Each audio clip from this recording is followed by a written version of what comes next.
What's up? What's up? What's up? What's up? What's up? What's up? What's up? What's up? What's up? What's up? This is Conversation with Kings. Kings. Kings. Plural. What's up? I want to say shout out to the fourth horseman, Daryl. Hopefully you come on stage today, brother. Come on the panel. We love you. We miss you. What's up? What's up? What's up? Shout out to all my people who's on the panel right now. E Black, Chef. We waiting for the night Hannibal to come in. Hopefully he comes in. I hope I sent him the stream thing. I always send everybody the stream. I gotta make a group chat. Yeah, he got it. So I hope everybody comes in. I want to say thank you so much. Um, I'm not late. By the way, I am not late. The 50 likes were late. They were extremely late. We're just trying to get to the right places, man. We give 3 or 4 hours of some good information, sometimes some drama, but we give good information. We love y'all that y'all rock with us. Let's make it happen. Let's make it happen. Before we start the show, because the likes were late, so we got a lot to cover in an hour or 2 or 3 hours. Before we have some smoke. If y'all want some smoke, invite your friends. First and foremost, thank you everybody for subscribing to this page. I think we have 744 subscribers. I'm looking to get to 1,000 by Friday. So by the end of the night, hopefully we get to 775. Call your friend, ask a friend. Please tell them to do that. I appreciate you. Sharelle, thank you so much for all your hard work. Thank you for real.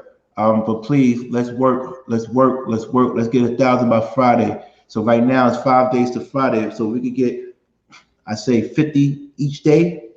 50 each day, we could do it. Big Bad Bull, what's up? What's up, homie? Shout out, Georgie, what's up, homie? Maricela Original Flower, what's up? 100 watts, what's up? Tell your pops I said, what up? Who else? Who else we missing? Cece, what's up? Who else I'm missing? Oh man, the Boise B. You know we never miss you, homie. Brittany B, love you for real. I love you like I love myself. Cece, I love you like I love myself. Don't forget Don.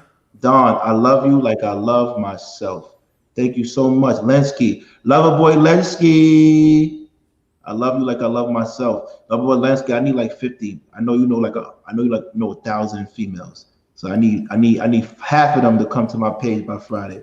I appreciate that. But with that being said, homie, we want to just give a shout out to the sponsors before we start this wonderful, wonderful, wonderful day of learning. Shout out to everybody that came in the room, and we're going to address everything today, everything. And if I don't address it, that means it's none of my business.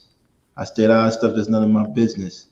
That's it. First and foremost, please cop the book "Love and Life Through the Eyes of Travel." That's one of our sponsors. I got a little check today from them, but we could be a little bit more generous. So go to Amazon, Kindle, Apple iBooks, Book Baby, and please support this book. If you don't have it, you need to get it because we will be having a special show with Kelly King in regards to this book. And I'm going to do a special show with Kelly King and Chef in regards to this book. If they're busy, then I might do a show myself, but we're definitely going to do a show about this book so you can hear the hidden gems.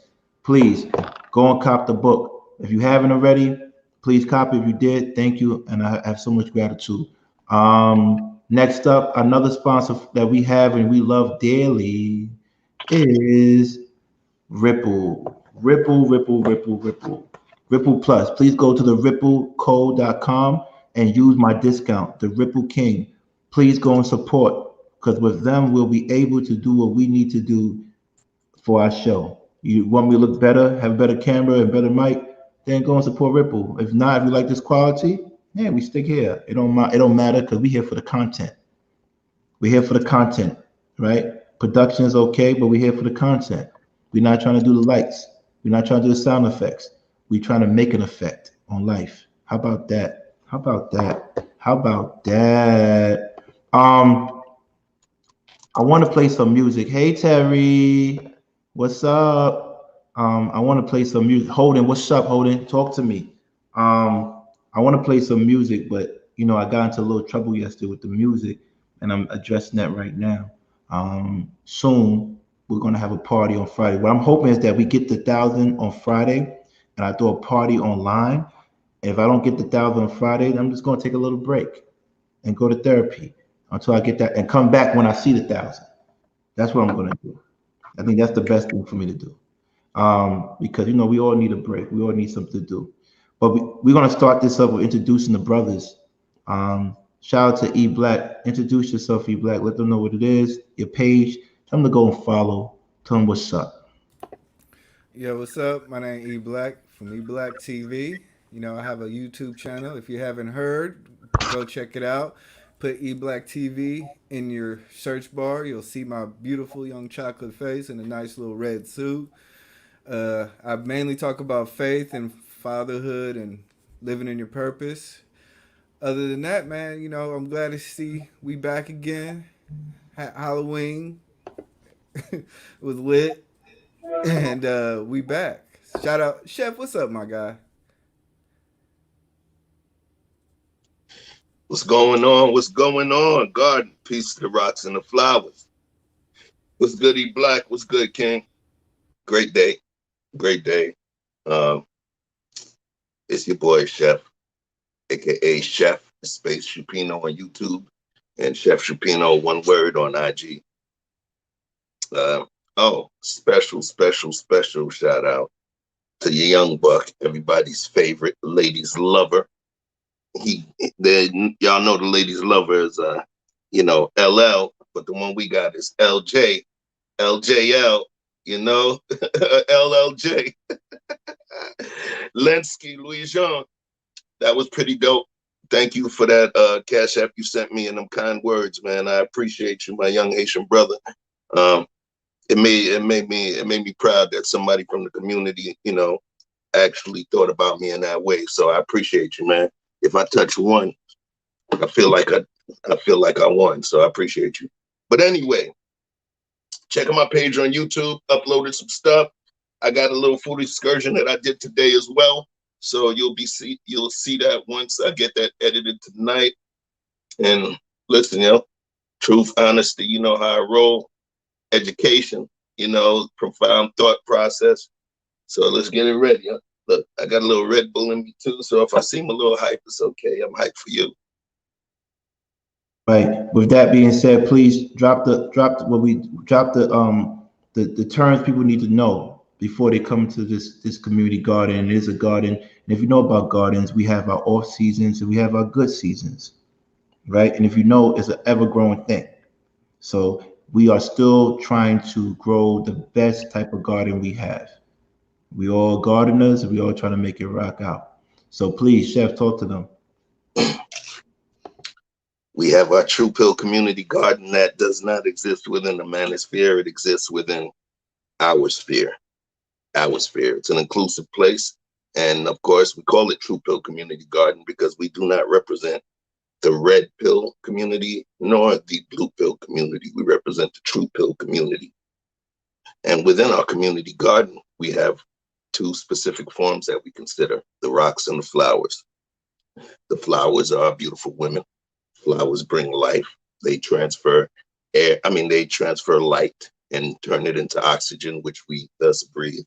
And after we expel it, they take that carbon dioxide and use light again to turn it back into energy and oxygen that we can use again, which means they take our waste or our crap and are still able to come back and breathe life into us. They're a critical part of our ecosystem. The other piece is us, the men. We are the rocks. We are dense in mass. We normally sit on the outer perimeter of the garden within a place that protects our precious flowers, which means that no one could mistakenly try and step over and step on the flowers because they would have to endure the pain of sharp stone under their feet and be warned. So that's what we do. But the rocks also sit on an infertile soil, or the area you would want to be infertile, to prevent weeding, which could then choke out the life of our precious flowers. So we as rocks stand vigilant within this garden, and we protect our flowers with enthusiasm.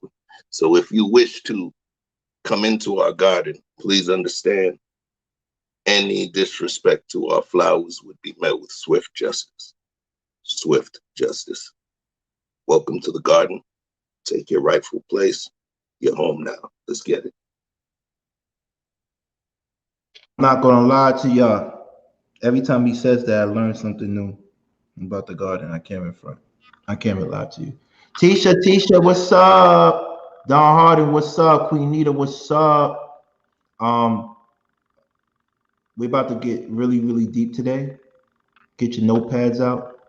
To all the mothers in the place to be with style and grace. Come on stage, because we definitely going to need your opinions today. Because there's going to be a lot of drama about raising children and raising children before you even have children. So all the mothers out here, all the mothers with style and grace, please come on stage because we're going to need your opinion. We're going to need your opinion. Um, First and foremost, I want to drop something for y'all today. Something very important. It's a theory that I came up with, fairly new theory, and I have a lot of theories that come from. I jot these theories down, but this theory is something that I think we need to really understand. I was talking to my therapist today at 12 o'clock after I swept the front yard of my parents' house, and then for the leaves, the leaves falling, you got to do that.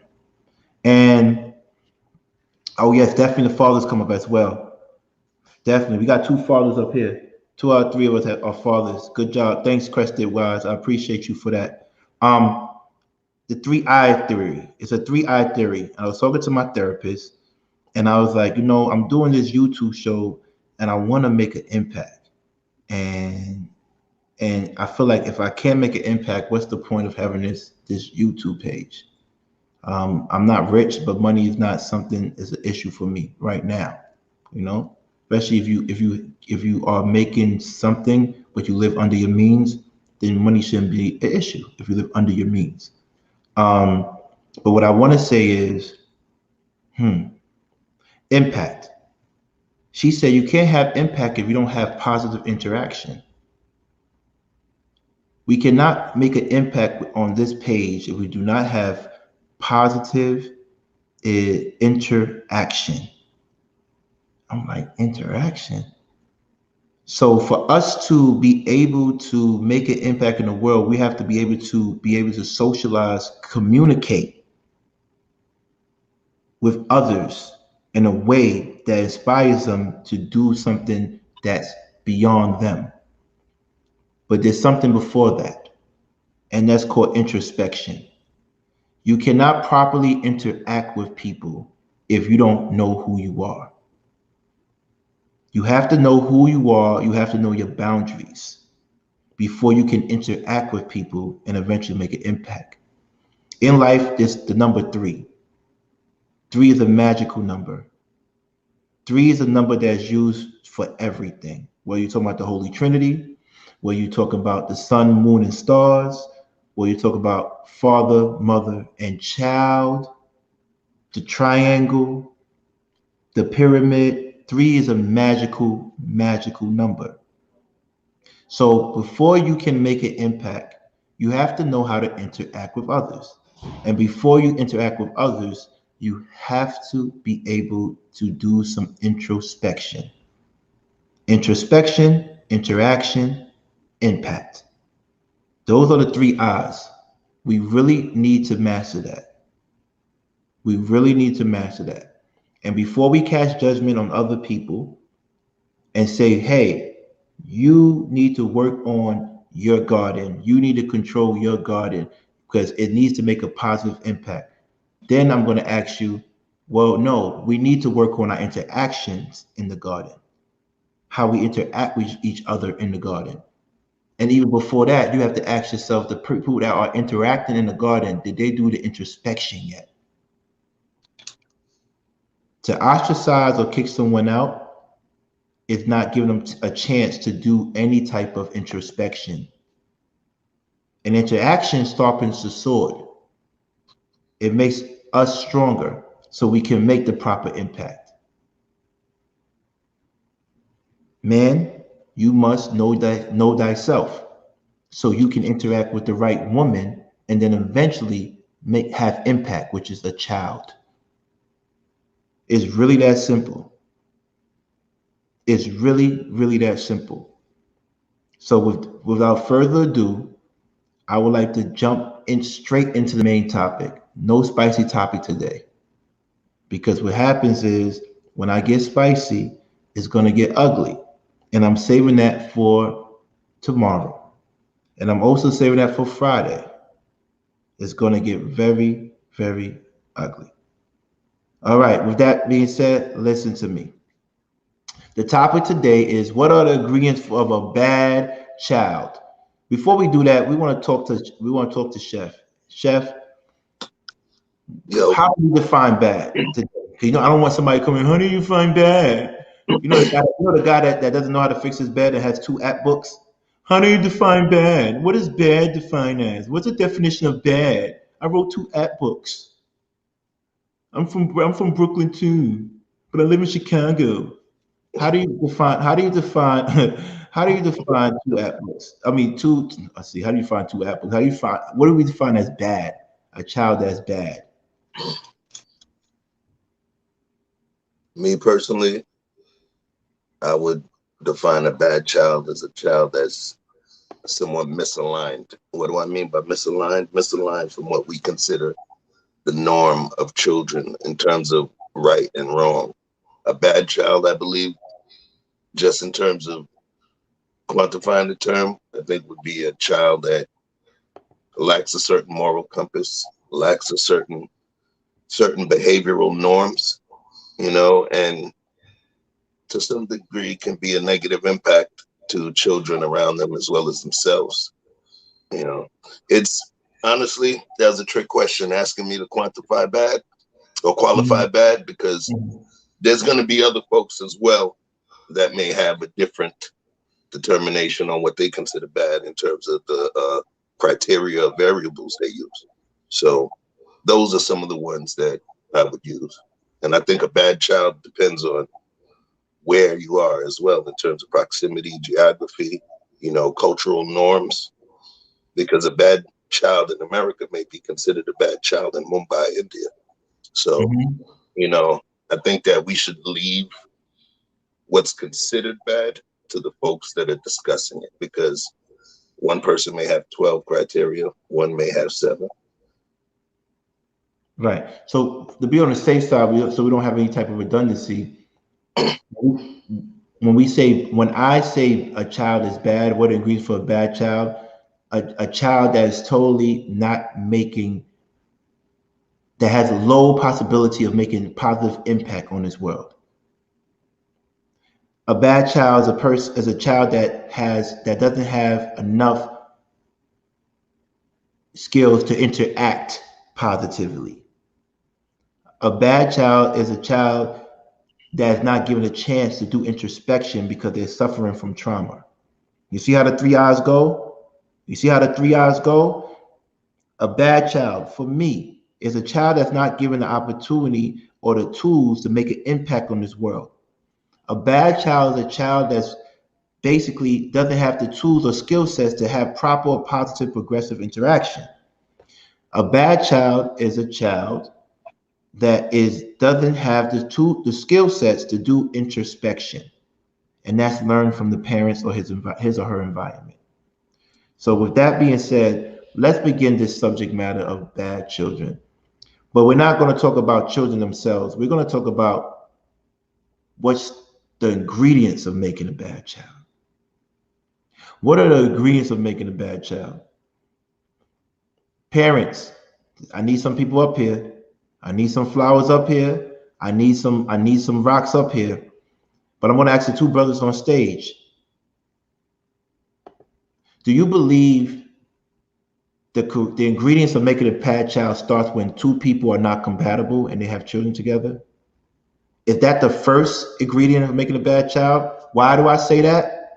Because if you look at a spiritual level, some spirits are not meant to mesh to produce children.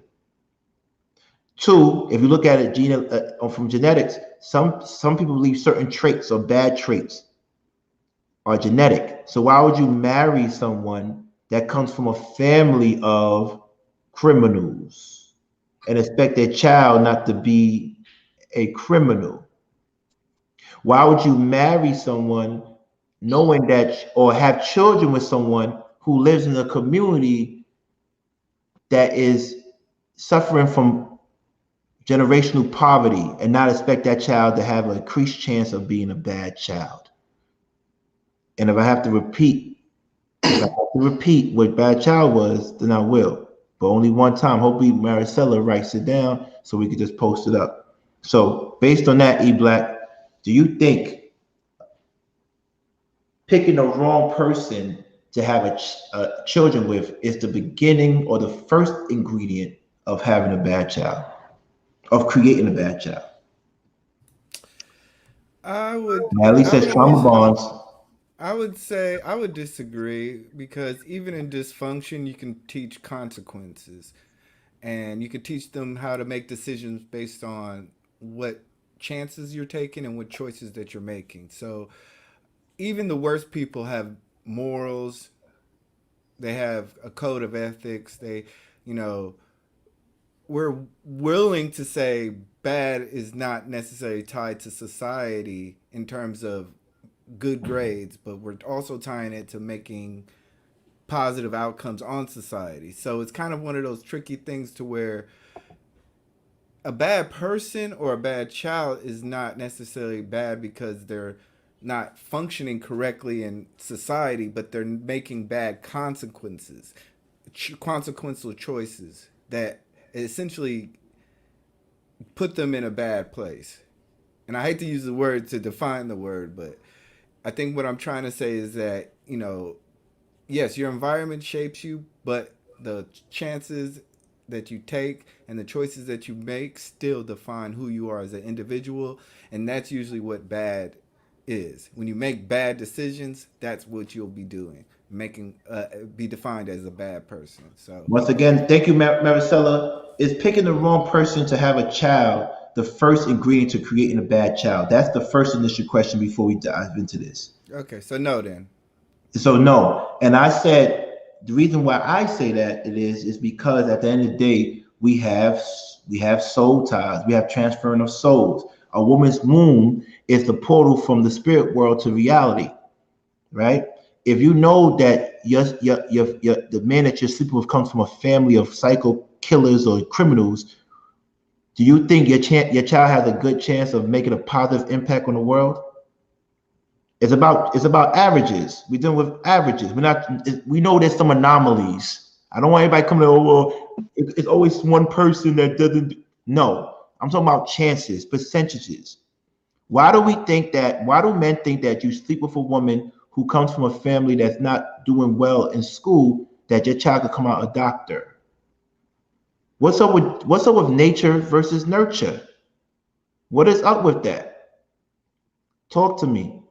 We're gonna let Watts up soon. But you know what I need for Watts? It's 69 likes. I need 80. We bringing Watts up soon. I need 80. Talk to me, Chef. Nature versus nurture. No, the question. No, no, Okay. I got you. I got you. If you're gonna involve nature versus nurture, I'm one that leans more towards the nurture side, which Mhm. means that I understand genetic possibilities and genetic predispositions that come through within DNA, but I also believe in epigenetics, which allows for external factors. It allows for external factors to actually have an impact on your DNA. They talk about physiological phenotypes and the way outside forces can have an impact on your DNA. Thus, because we are evolutionary beings, we adapt. We totally adapt. You get what I'm saying? So, in terms of us adapting, I believe that nurture actually plays a stronger part. Now, in terms of your question, is it wrong in terms of getting someone, you know, joining with someone or having a child with someone that may have a traumatic past or may come from a, specific group of folks or family? Shit. I believe that you do have the opportunity to have a well-adjusted child.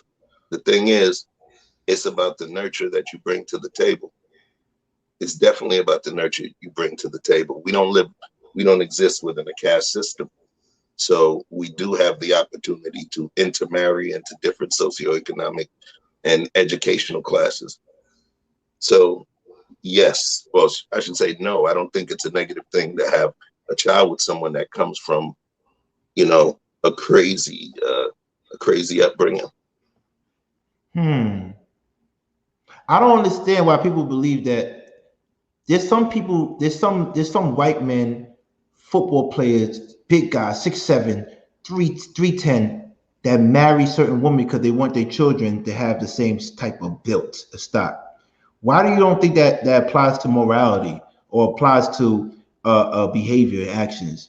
Whoever you sleep with is going to determine how your child comes out for the most part. You can't fight genetics. If we could, then there wouldn't be no Darwinism, right?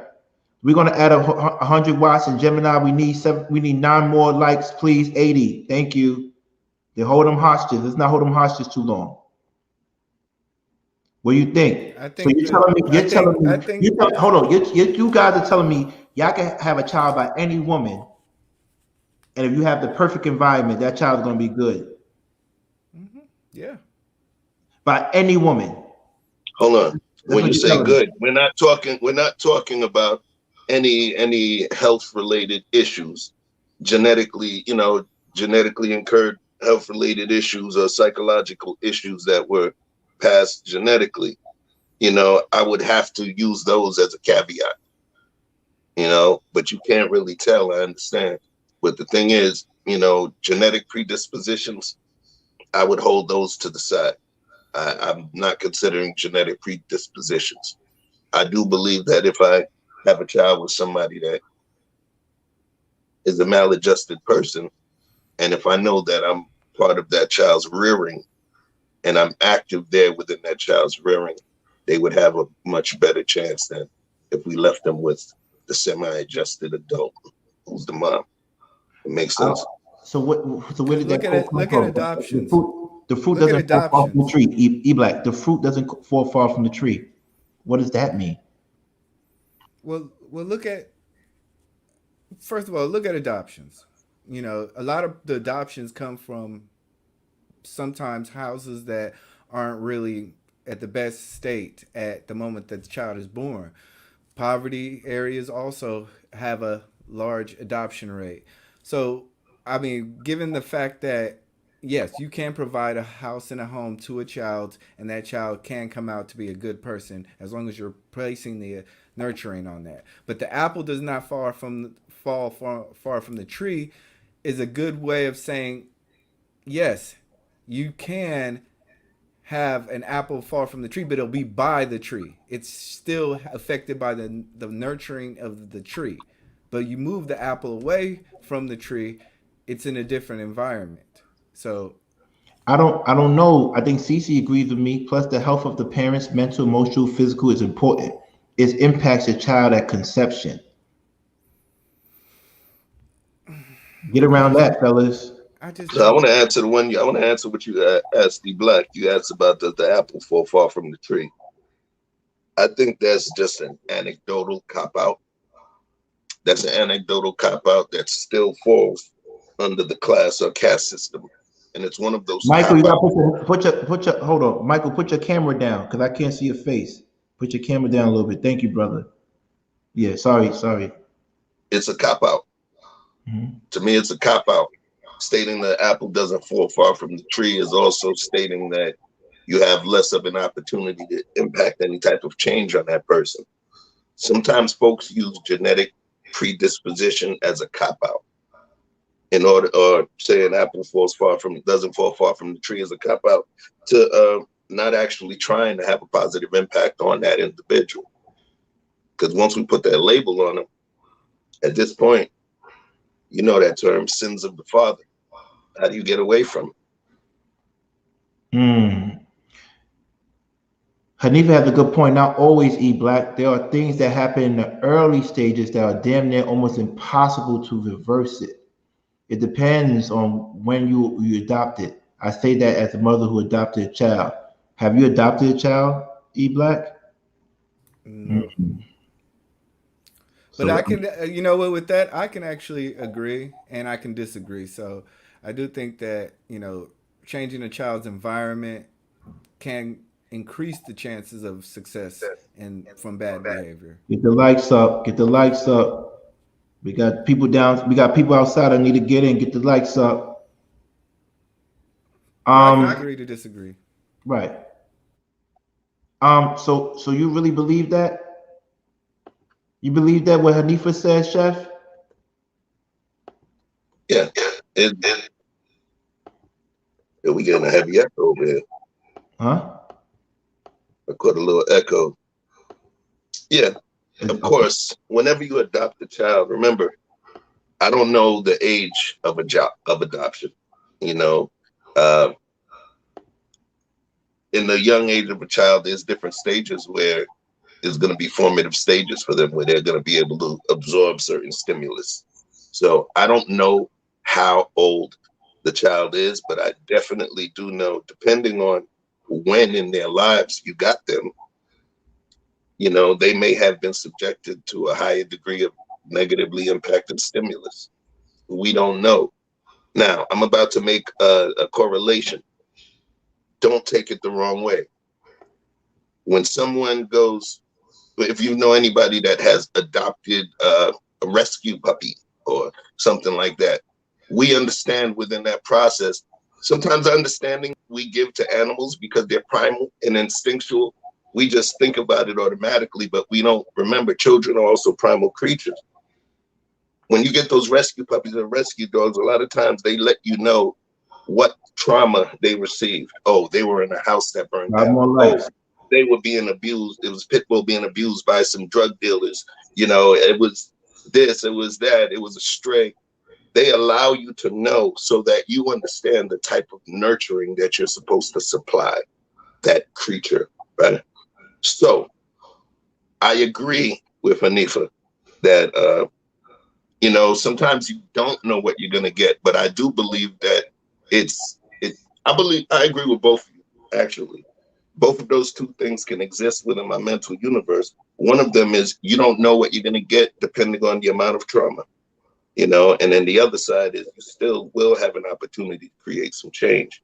It may be more difficult if the trauma was significant. And I just want to add one thing. I used to Get the likes volunteer. up. I used to work in a foster care home, and I used to mentor these three young boys. Right, they all came from the same family, and they were all three individual, just great young men. One was struggling with reading. The other two were kind of finding their role. The older brother, of course, was the protector and the outspoken one and the leader. But both of their parents were on drugs, so that's why they were in a foster care system. And you could see week by week their dealings with reality and dealings with drugs and dealing with the visitations and all that stuff. So, like I said, for me specifically, I don't believe that your nature necessarily defines your morality in terms of who you are as a person, how you make good decisions, what choices you make, and chances you take. So that's all I'm on that fence. So shoot me Okay, dead now. Gemini, talk to us. What do you feel? We're talking about bad children, children who are not given the opportunity to make an impact on this world. Bad children, children who are not taught the skill sets to properly interact with other people in this world. Bad children, children who do not have the tools to do the introspection so they can't interact and make an impact on this world. Gage Devilla, I hope that was a good definition of bad. I heard you, and we're listening. But talk to us, and I appreciate that. So, what do you think, Gemini? Thoughts? Okay, greetings, everyone. Greetings. Greetings. Peace. Okay, so I don't know how you will label this, but I would use myself. I was thinking about using my children, but I think I'll start with myself first. Um, when I was around 7 years old, I was I was placed in special education for reading and math. I could not understand words that was coming out of the teacher's mouth. Okay, and so at during that time they would take the kids that were special ed and put them in a classroom, and so those teachers would just give you a coloring sheet and just have you sitting there doing nothing. All right. So I made this decision to look around the classroom, look at the letters, look at the words. I stole a dictionary at the age of 7. Yes, I did. So I could be able to teach myself. So you may say, well, why am I using that? I'm using that because my mother was extremely slow. She could not help me with anything. All right. So in order for me to get out of that scenario, I cried and I stayed studying and looking at letters and trying to figure out sounds and words to try to teach myself. And then one day it clicked. All right. So I took the test and then I ended up being placed with the top kids. And I stayed that way throughout elementary, middle, and then high school. However, the slowness did creep back up in me. And when it came to picking out appropriate people, when it came to not thinking about being married before having children. And I say the slowness creeped in because there were young women around me that I told you guys a few shows back that I would hang around who were different than me, who did grow up with two parents, who parents did have expectations out of them. Uh, However, I wasn't able to make that connection. So I had my first kid at 18 years old by a guy who couldn't even read. Mm. So when I had that sign right there, the guy was very charismatic. So you may say, "Whoa, how did you end up allowing something like that in your life? He looked nice. You know how it is when you're young. You can't pick right. You need your parents to help you, right?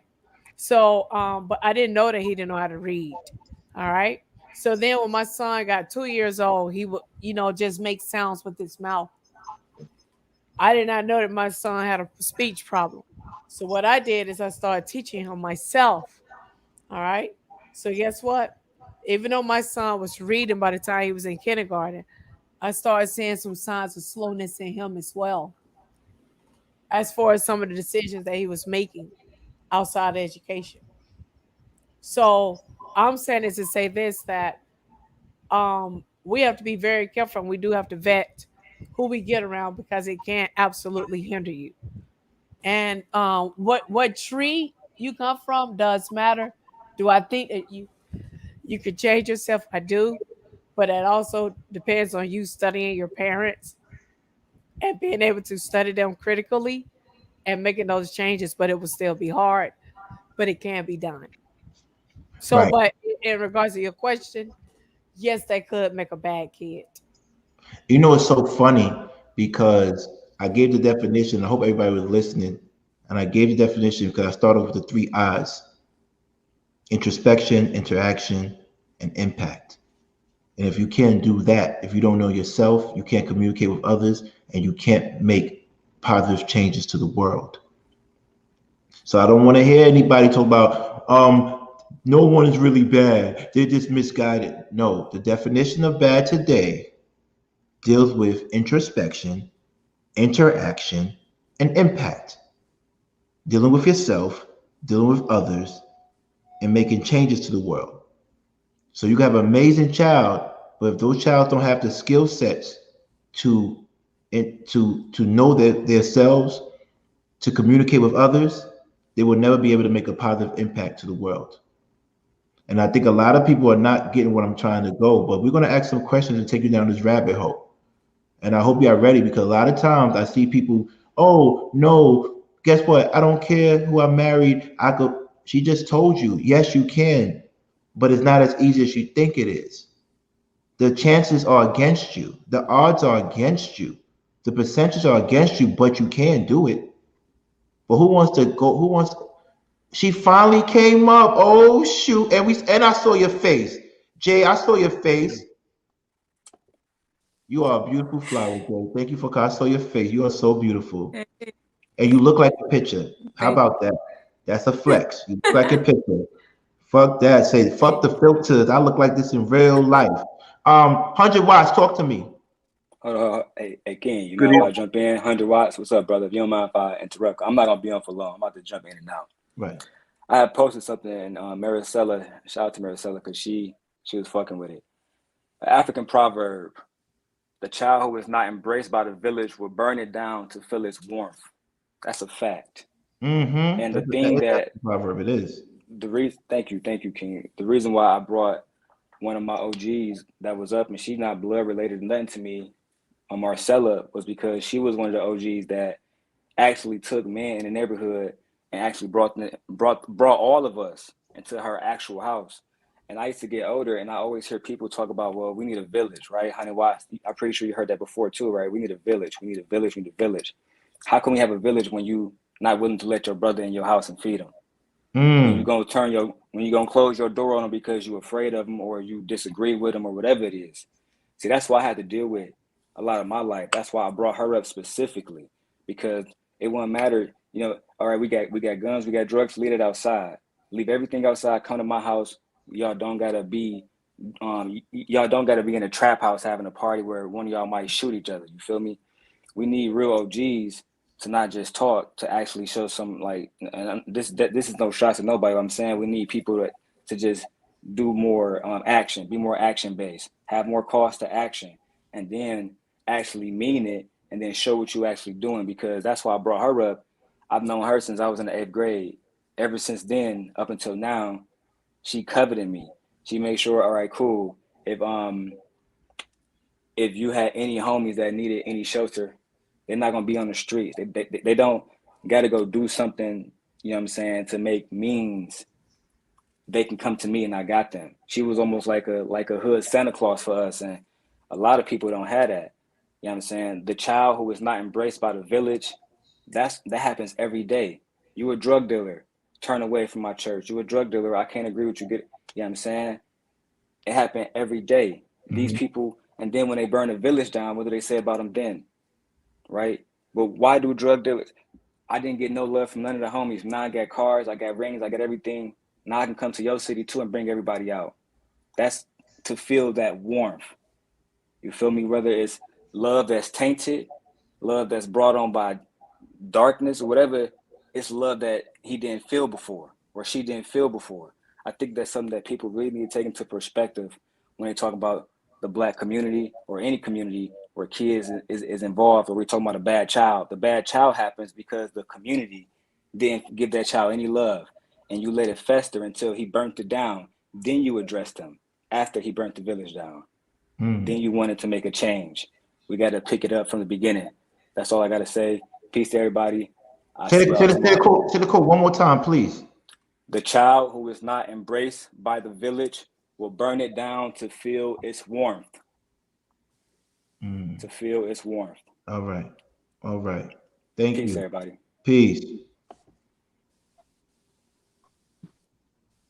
I don't know what y'all talking about. My boy Darrell be on some positive stuff, man. I don't know what y'all talking about. He be on positive stuff. 100 Watts, talk to me. Darrell be talking Good evening, about party positive stuff. people. That's what I'm talking about. Darrell, Four Horsemen. The positivity I'm talking about. I don't know what y'all talking about. Come on. Talk to me, 100 Watts. So the question you were asking, does picking a partner that's not compatible make for the first ingredient for a bad child? I'm gonna have to say that is definitely, like the starting ingredient. You know what I'm saying? Like if you putting a dish together, that's the salt and pepper that you put in first, before you get too deep in the flavors, you know what I'm saying? Because generally speaking, when you're with somebody that you're not compatible with, 9 times out of 10, y'all not gonna stay together, you know. And in most cases, not all cases, but generally speaking, in most cases, that's where you get into a situation where one person is talking ill of the other. So maybe the mother is speaking ill of the father to the kids. So now the kids are building this messed up perception of their father. You know what I'm saying? So that can definitely put in those bad ingredients, because those 3 eyes that you were talking about, the interaction that this child has with his father is going to be messed up because he believes the perception that his mother was giving him, and his mother may be giving him this perception because it's her personal feelings. Like, since he's not with me, he can't be with y'all either, so because he has that messed up perception of his father, now his interaction with other men is going to be messed up as well. You're not my daddy, so you can't talk to me that way, right? So having the messed up perception of his father, then not interacting well, is going to affect his impact in the community, in life, in anything that he does. So when you pick a partner that's not compatible, when you pick someone who is very capable of speaking ill of you if you guys are not together, that definitely sets up a child to be bad. And to get personal, for me and my child, I'm not with her mother, but I give her the most praise because she never speaks ill of me to my children. You know what I'm saying? Whenever something does need to go on, we talk. Like whenever, like for example, my daughter was having a situation in school, we all three of us sat on the phone together to have a conversation about what needed to transpire in order to fix the problem. You know what I'm saying? So if you pick somebody that's not compatible with you, most times you're gonna end up having a bad experience. But it's like you said, to take out the anecdotal, I mean not the the extremes, the rarities. True, in my personal opinion, I feel like the relationship that me and my child's mother has is a rarity because that generally doesn't happen with split couples when you involve children. That was my piece on that part. I like that. I like that. But I want to come back to you later. Let me talk to my brother Michael, and let me talk to my flower, Jay Davila. I want to find out what's her ethnicity. Because Davila, are you Cape Verdean? Talk to me, Michael. What's good? Peace, panel. Can y'all hear me? Peace. Yeah, we can hear you. Okay, all right. That's what's up. That's what's up. I ain't got too long. I got a rehearsal. I'm a musician. You can tell by all the drum sets. Yeah. But I'm definitely be back, man, because I am a father of 3 stair steppers, like 8, 7, 6. My oldest is Wow. Yeah. My son Shooting up the club. No, Yeah. that's good. But that's dope. If you ever had children, you want them close together like that. That's fire. Yeah, and it's crazy because I married their mother, not with her anymore. But to answer the question directly, yes, because I know for me, personally, if I would have known, and you know what? Yeah, now that I'm thinking about it, if I would have known who I was, and my parents like instilled that into me in a young age, I would have known that the mother of my stair steppers, and I had one on the way with my current wife, I would have known that she was the wrong person. So I would have never put my children in that position to begin with. So I think knowledge of self or the lack thereof is just as big or on the same level, or maybe, a little bit below picking the wrong person. Because if you don't know yourself, you're going to pick out of, because I know for me, I picked out of superficial things. And then going back to what you guys were talking about, her family, we come from, or, people's environments and how they grew up in their nature versus how they're nurtured, right? Me and my ex-wife with the stair steppers have completely opposite, right? But it's so funny because we got a few similarities, and I guess trauma bond, right? She was the youngest of 4, I'm the youngest of 4, but she has a stepdad, and their relationship is just like her stepdad is fucked, and then with the real father is fucked as well, and with the mother not having the tools, and this is what my ex-wife is telling me, to actually combat that, which kind of goes back to the knowledge of self, because I can get into her lineage and whatever, and that's stupid.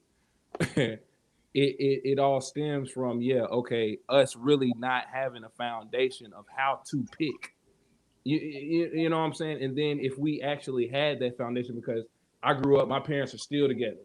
You know what I'm saying? And going back to what 100 Watts said, to take the rarities out, but those are actual. It's anecdotal, but I mean it's reality. There are exceptions to the rules, but like it goes back to what you guys were saying. How are you being nurtured in your natures? Me and my wife was just talking about this before. Say that again, Michael, because I like that last one. Say that last one again. It's about how you're being nurtured in whatever type of inheritance or natural traits that you inherited from anyone. Because with my Right. I know, especially I like that. I have 2 daughters. And they're beautiful. And I always wanted daughters, but I got my son first. And I think it was by design, because how my wife, how my ex-wife lives now, it's crazy, because I was watching the Peace Network, right? And Crimson was on, and she was talking about, this is something that they just uploaded, and she was talking about how certain women Kay was asking Crimson, I guess, about how certain women, or what would you consider bad? And Crimson said this. She said a bad woman is a woman that you get with that has drama, and you get with, and then you leave her, and then there's still drama. And for me, that's prevalent in my first, marriage, because I'll have her now, baby daddy, calling me and be like, "Hey, is this something you dealt with when you had children with her?" And it's something I dealt with, because, like I said, I didn't know myself first, so that's me to blame. And then I didn't believe her when she told me the first time. You know what I'm saying? Right, Michael. I want you to. How long I got with you? Because I want to ask you a question, but I want to go to literally. I got 3 minutes. Like I said. All right, so I want to ask you this quick question. I'm gonna be back. I'm gonna be back. Yeah, but we're gonna be down a rabbit hole by that time. But I want to ask you this quick question. The question is, do you support the idea or the concept of interviewing the parent of your future lover, or interviewing their co-parent of your future lover? Yes, like, and I would say, and then how do you go about interviewing the co-parent of your future lover's child? Right. Okay. Like if she has a baby, how do you go about interviewing her baby father respectfully to find out the traits of her before you have a child with her? Okay. You get my question, so right? I got you, and it's loaded. I'm gonna try to I'm gonna just give like the quick answers, and then when I come back, I can explain. All right. You should, in our community, it usually only happens, and I'll say this for me because this is anecdotal.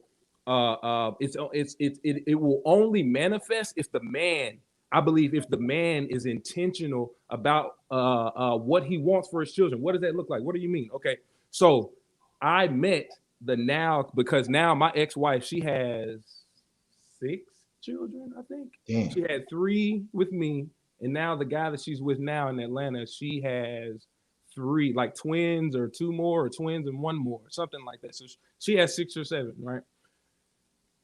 But before they had children, me and her were sharing custody. I have custody now. And she, one day or whatever, I just randomly met him.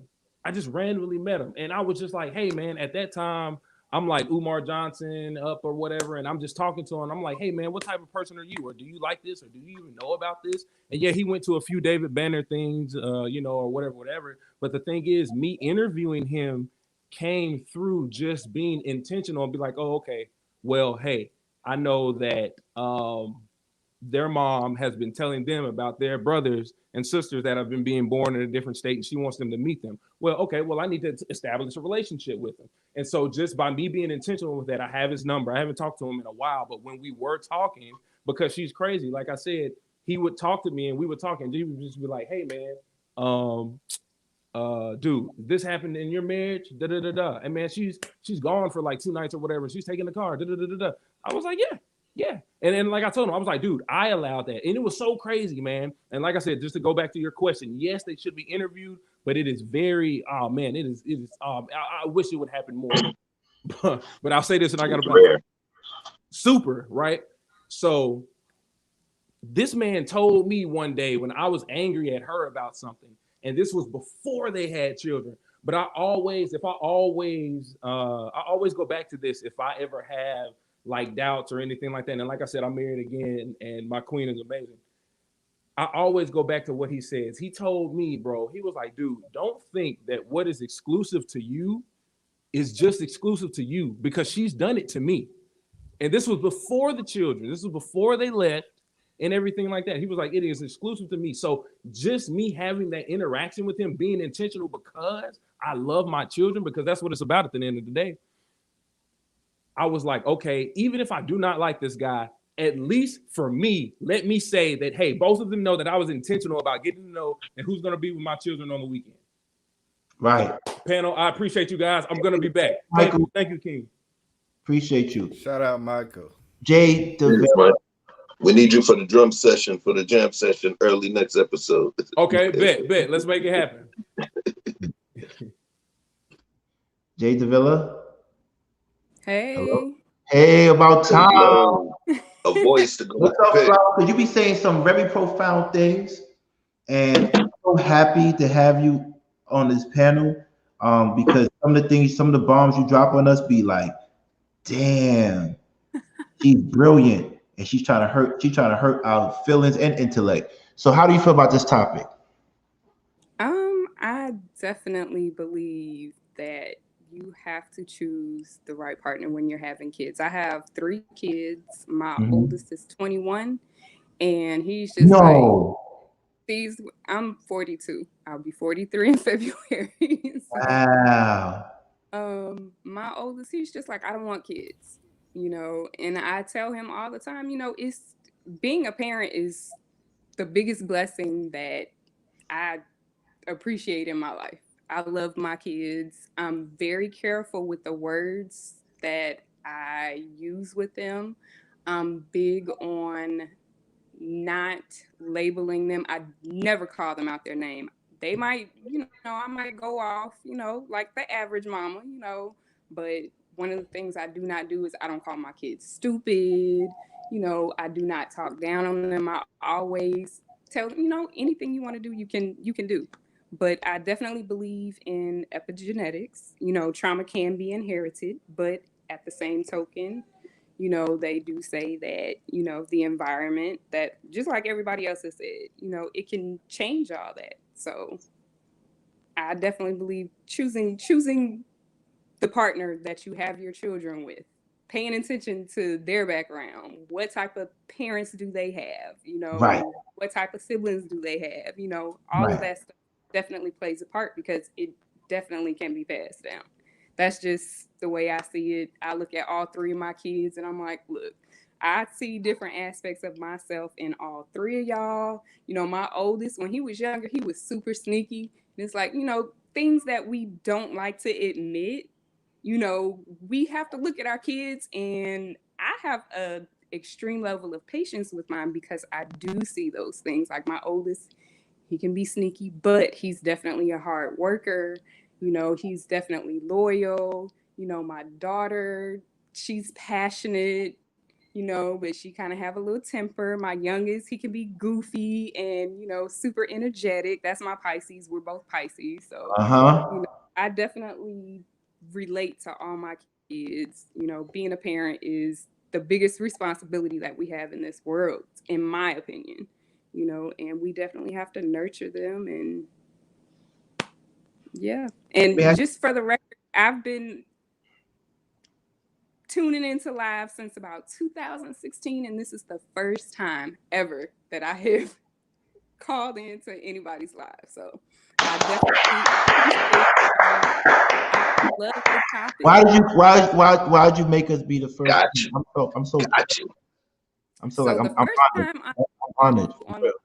on the Lapeef show, I had this love-hate thing for you. Then when you said you was a Pisces, I was like, that's why. Because I see a lot of myself in you as far as your personality. You can be a little strong personality, but then it was like, wait a minute, why he coming at Anton like that? But then it was like Anton getting a dose of his own medicine. Then it was like, the way he handled it, and I was like, that ain't cool. So that night when you made your channel, I subscribed to your channel. Because I was like, nah, I like him. And some of the things that you said, I definitely resonated with. And I was like, I need to give him a chance. So then as y'all came with the topics and then, the panel, I was like, okay, I like these brothers. They ain't on that old red pill BS. So I enjoy y'all. I appreciate you. You made my day, man. You made my day. I appreciate you. Brought you out. Bring them out. Bring them out. If you're ever in New York, Ethiopian honey wine on me. Thank you. I got family in New York. And your husband is our brother, so no disrespect. Your husband is our brother. I'm married. Okay. I'm not married. So all right. Yeah. So spread love. It's a Brooklyn way. Let's bring Rico up. Thank you. Stay up. Stay on here, Jay Devilla. Meet the Mr. Best in the world. What's up, brother? Talk to us. How do you feel about marrying? Damn, Rico. Hey, Rico. Give it up for Rico. Damn, Rico. Yeah, Rico. Yeah. Definitely. Ask the question one more time, King, because the question was, marrying the wrong, we want to keep it short because we got to switch to the next question, but marrying is being mindful who you marry before you have a child, and marrying that person, does it affect how the child behaves Oh, without? most definitely, most definitely, most definitely. That's definitely key. You got to watch who you lay with and watch who you stay with. I always say that. You know what I mean? That's definitely key. I can't even stay on long because I got the other show and I got to jump on. But let me give a shout to everybody on here. Shut Rico, the show definitely. out. Shut the show out. Shut the show out too. Oh, most definitely. Non-gen relationships, man. Like and subscribe. Shout out to Rico, 100 Watch, Lucky. I don't know who the flower is on the other end. I don't know the name, but shout out to you too. You know what I mean? E Black TV, my guy. Me and E Black had a powerful conversation this morning. Yeah, man. Man, We I love talked. E Black, man. We That's my talked for a guy. little while, didn't we? Yeah, that's my guy, man. I really love E Black, man, for real. I love everybody else on here too. Chef, you know already know, man. You know how we do, man. You always bringing that wisdom. You always solid, man. And King, you know how we do, baby. Family first. You know what I Family mean? You know how we first. get Family down. first. Family So yeah, first. watch who you lay with, watch who you stay with, man. You definitely gotta watch that for real. Shout out to Gemini Thoughts. There you go. Watch who you lay with, watch who you stay with. That's essential. You always gotta watch behavior. I don't care if you've been married 10, 15, 20 years. I don't care if you got how many kids you got. Always watch behavior because a switch up can happen. Unfortunately. Mm, Unfortunately, we live in a society where people have a numerous amount of options, and sometimes they can get to their mind, they can get to their head, and they can feel they can do whatever they want. So you always got to stay on your P's and Q's. right. You know what I mean? And always, number one, check yourself. But it definitely affects you and it affects the kids, man, because the kids are innocent. You know what I mean? They don't know any better. They just want to be loved and supported by you because you're a Mhm. parent. You know what I mean? And they're looking for you for direction. And I think some people don't think about that. They're so fixated on just what they want and what they needed. They're not even thinking about their kids, man. You know, and I wish, at time, well, my parents were young. My dad was 20, my mom was 18. So they were still kids themselves.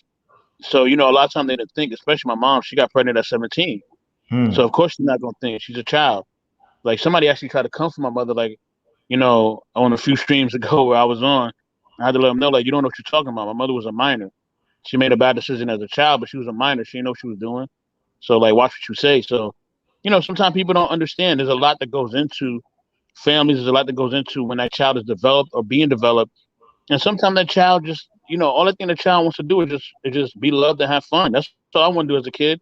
I ain't care about nothing. If you gave me some Ninja Turtles, you let me watch a cartoon, you know what I mean? You gave me something to eat that I like, I was cool.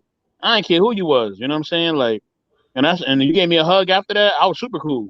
You know what I mean? So that's what kids need. They just need direction and they just need love and care, man. And as adults, we have to always understand that.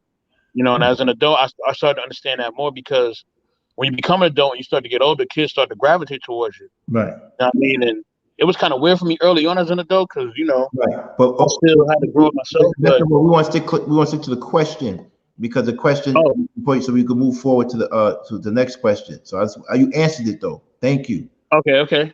All right. So So we yeah, want definitely pick the right person. I do have to go. My back king. I do have to go. I didn't mean to jump off the subject. right. I do apologize for that, bro. That's all right. It's all love. But yeah, knowledge relationship. Check us out. Definitely like and subscribe to Conversations with King, and we will build a different time, y'all. You know what it is. Love all y'all, man. Later. Man, have a good That's it. stream, my guy. Rico, the question down there. What's that about? The question is what again? It's in the bottom. Yeah, about picking the right person. Yeah. Yeah, I mean that's paramount. Especially if you're in the dynamic of do you have children before you meet someone, or even picking the right person to have a child with. In both instances, it's really got to be thought through deeply. As to the type of person you are, and your mate. Whether it's, whether you're bringing a child into the relationship or someone you want to have a child with, first thing people want to know is like child rearing. Will they be the same type of person or the same type of values and belief system? And sometimes I think we don't think about that because it's all about we think about the person for us. I don't look at a woman, if we don't have kids, I look at her as a wife and not necessarily a mother because it's all about me. And I just think she's going to be the type of mother I want without having that conversation. Because I don't think most people without kids do. You meet somebody, you in love, you just want to do all the falling in love stuff, and you don't talk about kids because y'all don't have them. If you got kids, then you're more concerned about, are my kids going to like this person? So you're coming always from a different dynamic. Mm-hmm. And I just don't think enough thought goes into it. But it's, like I say with everything, there's no magic pill. And I do think we need to be more thoughtful on it going, in 2021 as opposed to when we were in the past. But I don't have the answer. I don't think it is a one size fits all for everybody anyway. Okay, for everybody in the panel, let's erase environment. Let's erase nature. What are certain clues you could look at, or people you can go and talk to find out if your mate is even worth having kids with? Because I feel like we jump into having kids. Right? We're in love, we're dating, we have sex, boom, kid. Oh shit! But what are certain clues, or who are the people you need to talk to find out who your mate really is? Is it her friends? Is it her baby father? Is it his baby mother? Is it the church? Is it the mosque? Who do you need to talk to find out who you're dealing with? I could tell you that for me, and it's not even anecdotal for me, the parents. The parents. If we're talking about parenting, I'm telling you now, then I'm pushing back on you, Chef. That's okay. That's okay. That's okay. That's right. And I'll tell you, that's good. So listen, the parents, why? We're going to use chef terms. They're the ones that place the ingredients into that soup. They are the chefs that chefed that wonderful creation that you're now in front of. So who better to explain or be able to give you clarity on what issues that they have? It doesn't mean interview them when you ask them stuff. Something as simple as the interaction. Perfect example.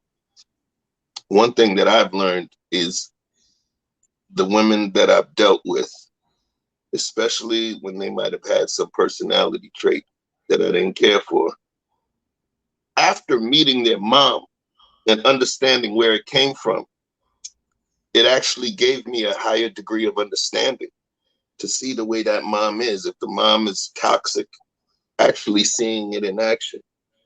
When you look at your mate from the perspective, not just as them being an equal adult as you, but when you have an opportunity to learn their parents, it's almost giving you a window into their childhood. For me, it makes me actually care for them more, because now the shit that pissed me off, I understand where it comes from.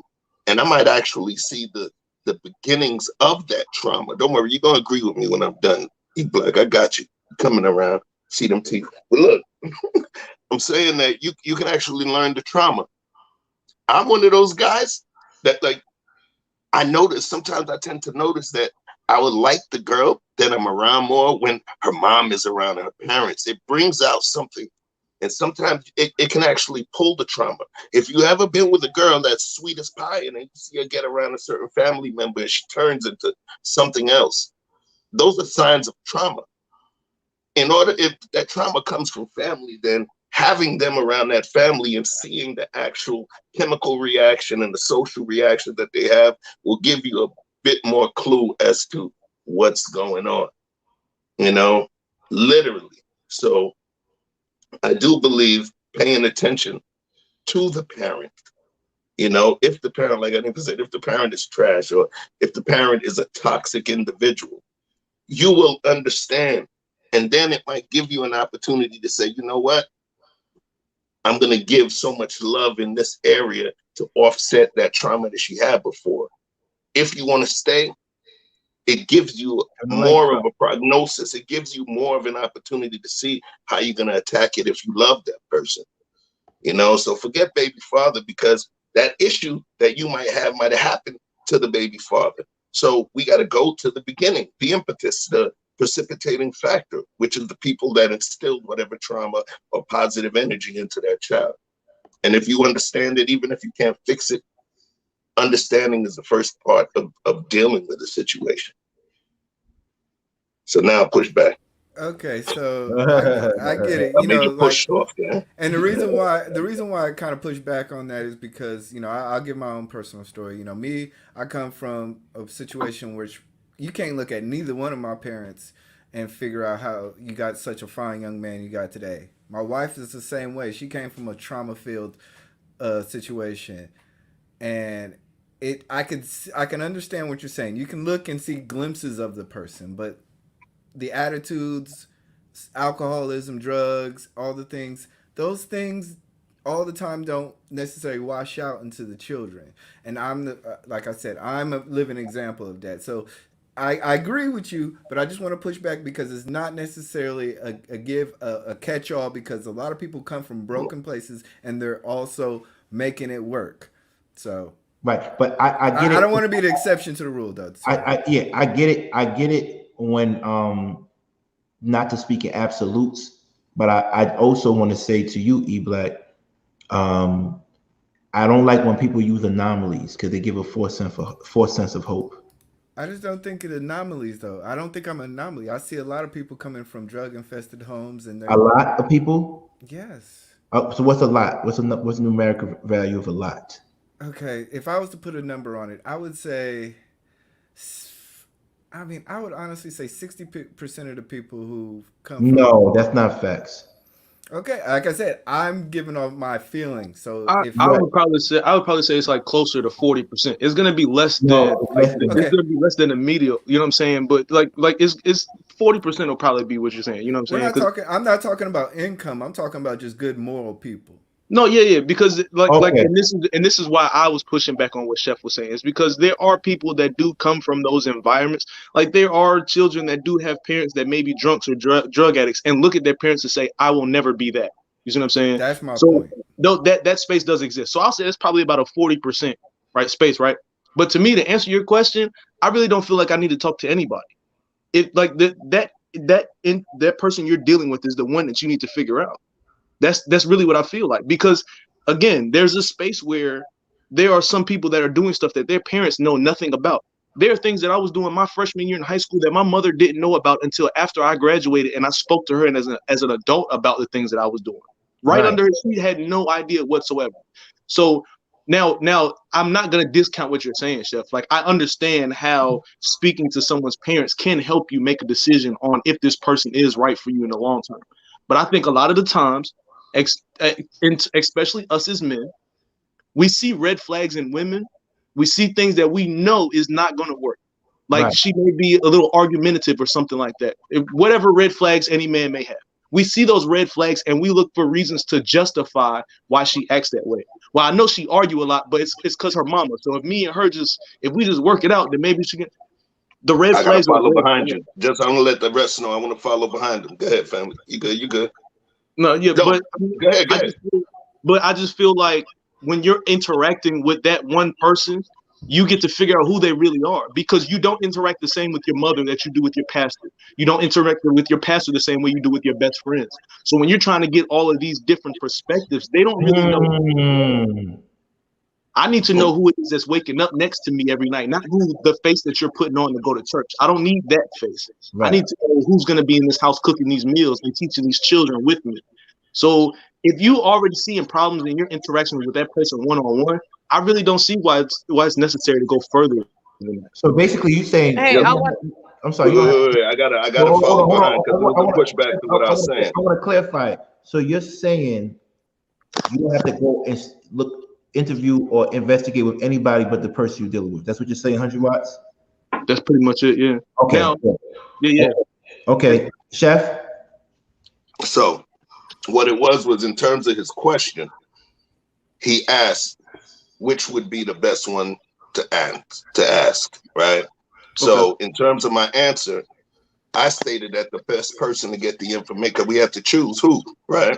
So the people that I chose were the parents. Now, here's the thing, because sometimes folks will want to push back, but it's not, you don't actually disagree with me. You actually feel the way I feel, but let me clarify why. You said that if there's certain things that she does that's argumentative, right? You're not going to go worry about anybody else. You're going to think about what's going on within your situation with her. And however, you're going to work to correct it. But now, if we work on the scientific construct, the argumentative is not the disease, it's the symptom, right? So in order to correct a particular thing or remove a symptom, we have to find the precipitating factor, the impetus. We have to find the core reason that's causing that symptom. So all I said was not go and question the parents. What I specifically stated was you can actually learn a lot about what triggers certain things within your mate when you see them within their family. There's no negative. Is, you know what I'm saying? It's the truth. Sometimes you can see hangups that person has triggered when they're around their family. If you see, especially if they were raised by that family member or those family members, I'm not talking about sitting down and having, yes, ma'am, so I'm going to talk to you about your daughter. I'm actually talking about if you love this person so much and you see them interacting, because guess what? If you somewhere down the line think about having a family with this person, you don't have access to their genetic code. The only thing that you have access to is their genetic social interaction with those people that share the same blood. So my thing is, if the best way you can kind of tell where certain things came from, where deep down you would be like, damn, it wasn't her fault. Look the way her daddy talks to her. Oh my God, look the way her and her sisters get down. Look the way her and her mom get down. Damn. So I get with it that now. being said, that being said, when you get to that point, when you're able to say, this is why she acts like that, would you now like where do you go from there? Like, is that At not that point, knowledge is always the first step. What's the most important step before you do anything, positive, negative, anything, is understanding the path, understanding the layout. So remember, I didn't say I'm going to do this, I'm going to do that. What I'm saying is that now I have a deeper set of information to make my decision of I got the time and the energy to deal with this kind of thing, or if I don't. But the beauty of it is I have more information to make that choice. You may have less patience, you may have more patience, depending on how cosmic the love and the chemistry you have with that person, which may make you stick around longer. If you choose to stick around, you have a point of inference that's like, okay, this is what I got to work on, and this is why it happens, and I love her. The other one is like, yo, this is too much shit to fix, man. I'm out. You have How do more you say information. that to her? How do You you know what? I'm sorry, Giovanni. Go. You can go right after this. How do you tell a person that you're dating for a year or two, everything is perfect, and then you see her friends and her family, and you're like, I don't want to have to raise a child within this family. How do you let her go, or do you just ghost her or 2 him? years? Yeah. Shit, that's 2 years. So you just Well, ghost him? Go ahead, Gemini. I'll let them take well, that one. I do agree with Chef in that you should look at the family in order to get an idea. I think that but when you're doing that, I think that you should look at constant interactions, not one where it's like an interview setting because people can put up, good fronts. So it's one where it's just a regular environment where you seeing constant interactions. I do get where E Black come from because I do come from trauma as well. However, I am open to being judged by the family that I come from. Okay, because that's called being consistent, in your mentality. With that being said, let me see. It was something else I was ready to say. Um, I'm sorry, y'all lost my train of thought because I got to help my son get back on this coding thing, and so he's 12, so he keep like sliding away to go play games. But let me see if I yeah, so just give me one moment. I got you. Take your time. Okay, I'm just gonna So go on mute. develop. So how do you feel about that? How do you, and then Rico, who do you talk to get to know your potential lover, future co-parent, and how do you let them go when you realize you don't want you don't want to have a child within that family, or do you say fuck it? I don't care what family she's in. We could, with love, we can conquer all. Well, to start, I believe it's impossible to get the information that you need from one person because we're different people with our parents than what we are with our friends, what we are with a mate. And honestly, I don't feel like you ever really know a person until you live with them and Right. or have kids. Right. Kids bring out something different in different people. I agree with everybody on the panel because, like 100 Watts said, there were things that he did. His mama had no idea until he was grown. My 21-year-old told me some things, and I'm just like, oh my God, where was I? Like, what was really going on with me? But, the way I take care of my house, you could get from my parents. The way I interact with people, you would have to talk to my friends and my siblings. So it's different things that you get from different people. And people are definitely different from childhood than what you are going into adulthood. I'm not around my parents as much since I've been grown as I was as a child. And I'm definitely not the same person. And then also, I'm with E-Black. I won't say I'm completely different from my family, but I'm sort of the black sheep because I'm more spiritual than religious. So I do a lot of analyzing. I just look at things from a totally different perspective. So you're not going to be able to get the full scope of who I am from my parents because we're different. Me and my mom, if you look at our relationship and how we interact, you might be like, okay, let me stay away from these people because my mom is one of those people, she's old school. Regardless of how old you are, I'm the parent, do things my way.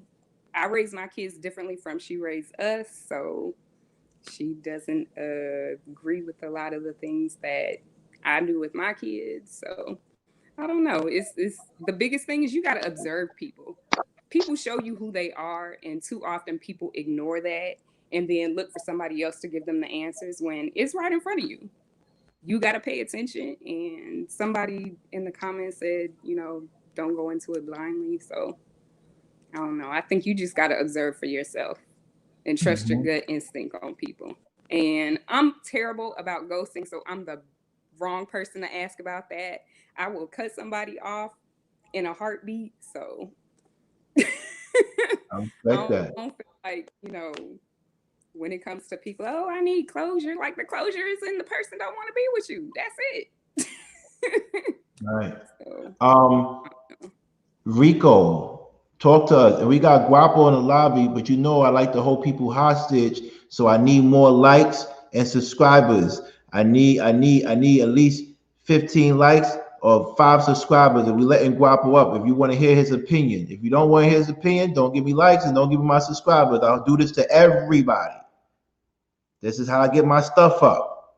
So if you want Guapo to step up, 5 more subscribers or 15 more likes. That's what we're looking for. Let's go. Y'all being stingy tonight. Okay, I'm just going to jump in and Chef, let me know if I'm stepping on your toes out of pocket because I'm going to say that I lean heavily with what Chef said. And my purpose for it is I kind of look at it, it's like when you talk about a person, there's only certain people. I think the most honest people that will tell you about someone is their parents or their children. Their friends, what's the point in me going to your friends? If they're your friend and they like you, they're going to tell me only glowing things about you. If they hate you, they only tell me negative. So it's like you're not going to get any objective information. I say that from the standpoint as I was thinking about this question as a parent with adult children. All of my sons will tell you I am the worst keeper of their secret because they're my children. I just don't think of them. I cannot tell you the number of times my sons have gotten mad at me for just ratting out stuff that they did. Just not telling them like, oh, he cheating on you, but it's like, like their girlfriend might be like, I'm like, yeah, he was a late bedwetter. Just things that I don't even think is a secret or information in the dynamic, and they see the relationship. It's more genuine and true than when my sons are out there with their friends. I don't even know who they are if I talk to their friends. I can talk to my children's friends and they will give me a completely different picture of who I know they are. So if I went to my son's friends and asked them about them, I'd be like, no, that's not who that is. I know who that is, and I know the information. So you will always get a much better perspective because as Chef said, you what, and I understand nobody is I think all of us are different than our parents. We should be our own person. We should be growing into our own self.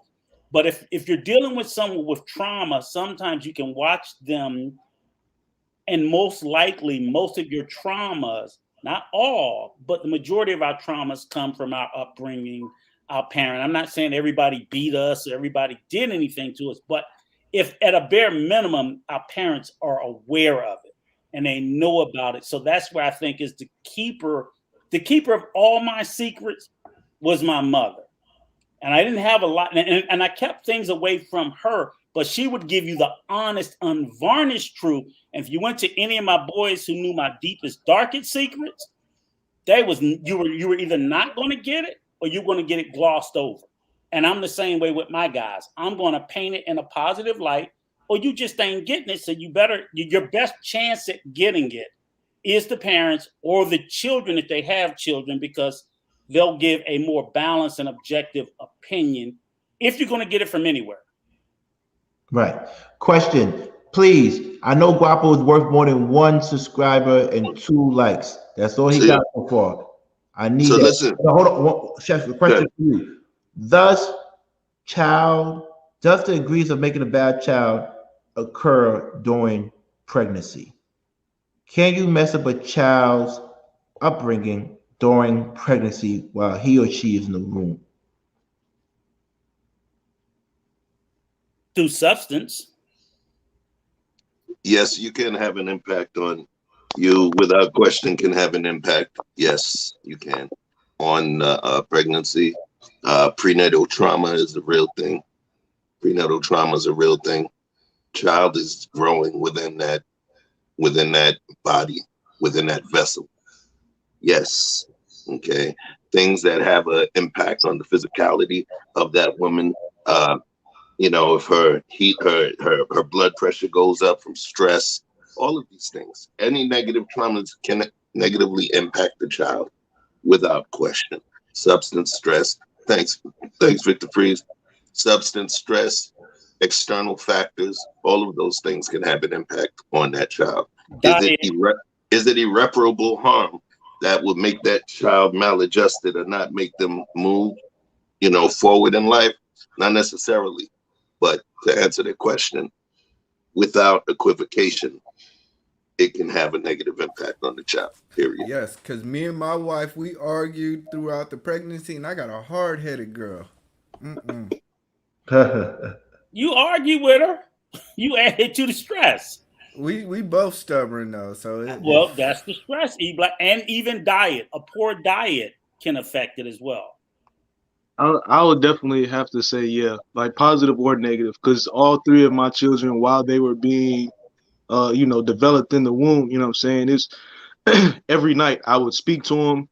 They would hear at least 3 times a day, "Daddy loves you," you know what I'm saying? So, and it's now at the point where it doesn't matter if I've only been gone for 10 minutes. All 3 of them, as soon as they see me, "Daddy," you know what I'm saying? Like those things like that, positive or negative. If you're not going to pay your children any attention, they're going to feel it. If you're going to show them the love, they're going to feel it.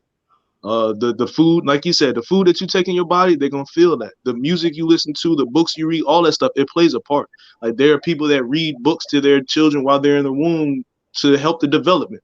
Play classical music for their children to help the development, stuff like that. Like it, positive or negative, you're going to affect that child the entire process of his life. But speaking on what 100 Watt said, which I think is excellent, can we at least reframe the question to say does it affect the child? Because we use the word bad, but as he said, it could also be good. If you're eating healthy, if you're exercising, if you're keeping. Let me ask you a question, Rico. Since you want to change the construct, so let me take you down a rabbit hole. Walk with me. Hold my hands for this one.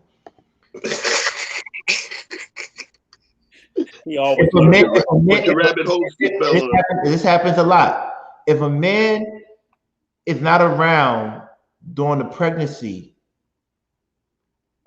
and finds out that's his child, but steps up to the plate after she gives birth, can he still be considered a bad parent? Because you all agree that parenting begins in the womb. before the womb and during the womb. So if he's not around before or during the pregnancy, is he considered a bad parent? You know, he steps up at If that. at a conception he knew he was the father, or a high likelihood that he was the father, yes, absolutely. So if Why? at conception he Why? knew I'm married and it's my wife and I have no reason to believe that it's anybody else's child, he has an obligation to be with that woman every step of the way during the entirety of that pregnancy.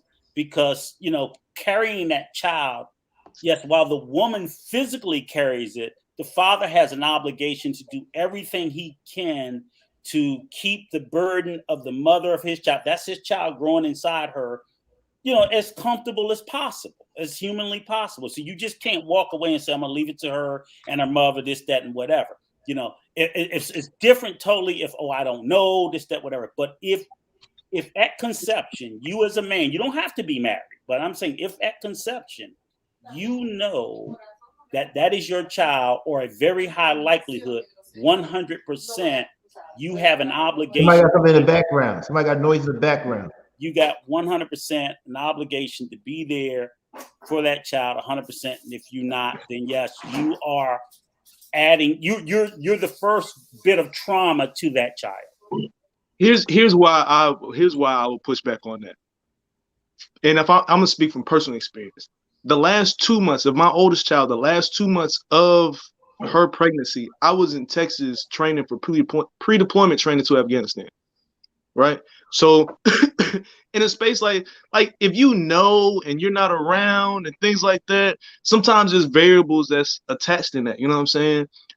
Now to get from out of that extreme, to be speaking about military, to get out of that extreme, right? Just in a normal day. There's sometimes, like, I know plenty of men that have heard from a woman who was pregnant and didn't know what they were going to do, right? Just been lost. Like, how am I going to take care of a child? So that time was spent on what am I going to do to take care of the child? Not trying to disrespect the mother or run away from the responsibility or anything like that. But there was time that was spent in like, all right, what do I need to do to make sure when this child is born, I'm ready to be there for this child? And that's the only reason I'm pushing back on that. And I totally give you 100% grace on the military thing, because like I said, that's to be understood. However, if at the point of conception, you know, I'm laying down with someone and, you know, we know how the birds and the bees, children come to the world, and the woman comes to me and she tells me she's pregnant this month. I know this is a 9-month process, and I know that that's going to be a burden on that woman. Her whole life changes. And I'll say this to a lot of guys, people fail to understand that when a woman gives birth, that's the closest experience to near death that they come. When women give birth to your children, that's why it used to be a high percentage of, you know, women dying in childbirth. And now we've gotten past it, but it's a huge problem, you know, that they go through on their body. So I get, but if you as a young man have to wait until you impregnate a woman to decide, well, I don't know what it means to be a father, you should have thought about that shit before you impregnated her. Once you impregnate her, you must step up and you can figure it out. You got 9 months to figure it out. But you need to hold her hand all 9 months, because she's in that condition because of you. If you know it's yours or a high likelihood, she should not have to walk that road alone. That's flat out bullshit. Don't tell me you're a man if you leave that woman to do it on her own. You might as well leave her in an alley in the dark and say, well, I'm going to go to the car to figure out what I'm going to do. Now, for the record, I do hold on. One second. Come on, guys. I got 748 subscribers. Guapo's down there. You can't even give me 2 more. I said 5 subscribers, 15 likes. He got 2 subscribers. No, 1 subscriber and 3 likes. I'm going to make it a cheaper price for him to come up. His ransom now is 2 subscribers. So if you want to see Guapo safe, we need that ransom. Right. That's my new thing, man. I'm doing ransoms, man. All right, let's go. He left though. Damn. I wanted his. For the record, I do want to say I don't disagree with what you're saying. I personally feel like any man that will not step up to his responsibility, any man that will not take care of his children, like they like you have to reprogram that. I'm not gonna say anything crazy, but you have to reprogram that thing. I don't have any respect. I'll say it that way. I have no respect for a man that is going to knowingly walk away from his responsibility when it comes to his children, because those children didn't ask to be here. They had no part in being conceived or anything like that. So I agree with what you're saying. I just want to say that for the record.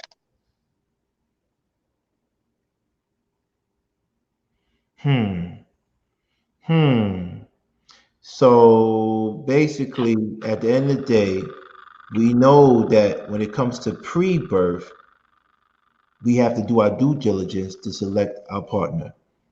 During birth or pregnancy, we know that no one can be absent and your child can be affected positively or negatively. So with that being said, let's do the charts, because I want to take out someplace so we can learn. And then we're gonna get real spicy, because I can't get spicy without facts. So let's talk about it. So one of the things that I don't know if you're familiar, it's called ACE. Who's familiar with ACE? Who's gonna read this? Chef probably familiar. You know, Chef knows everything. He knows a lot of things. Tell me what you think, Chef. Is it up yet? Yeah, there you go.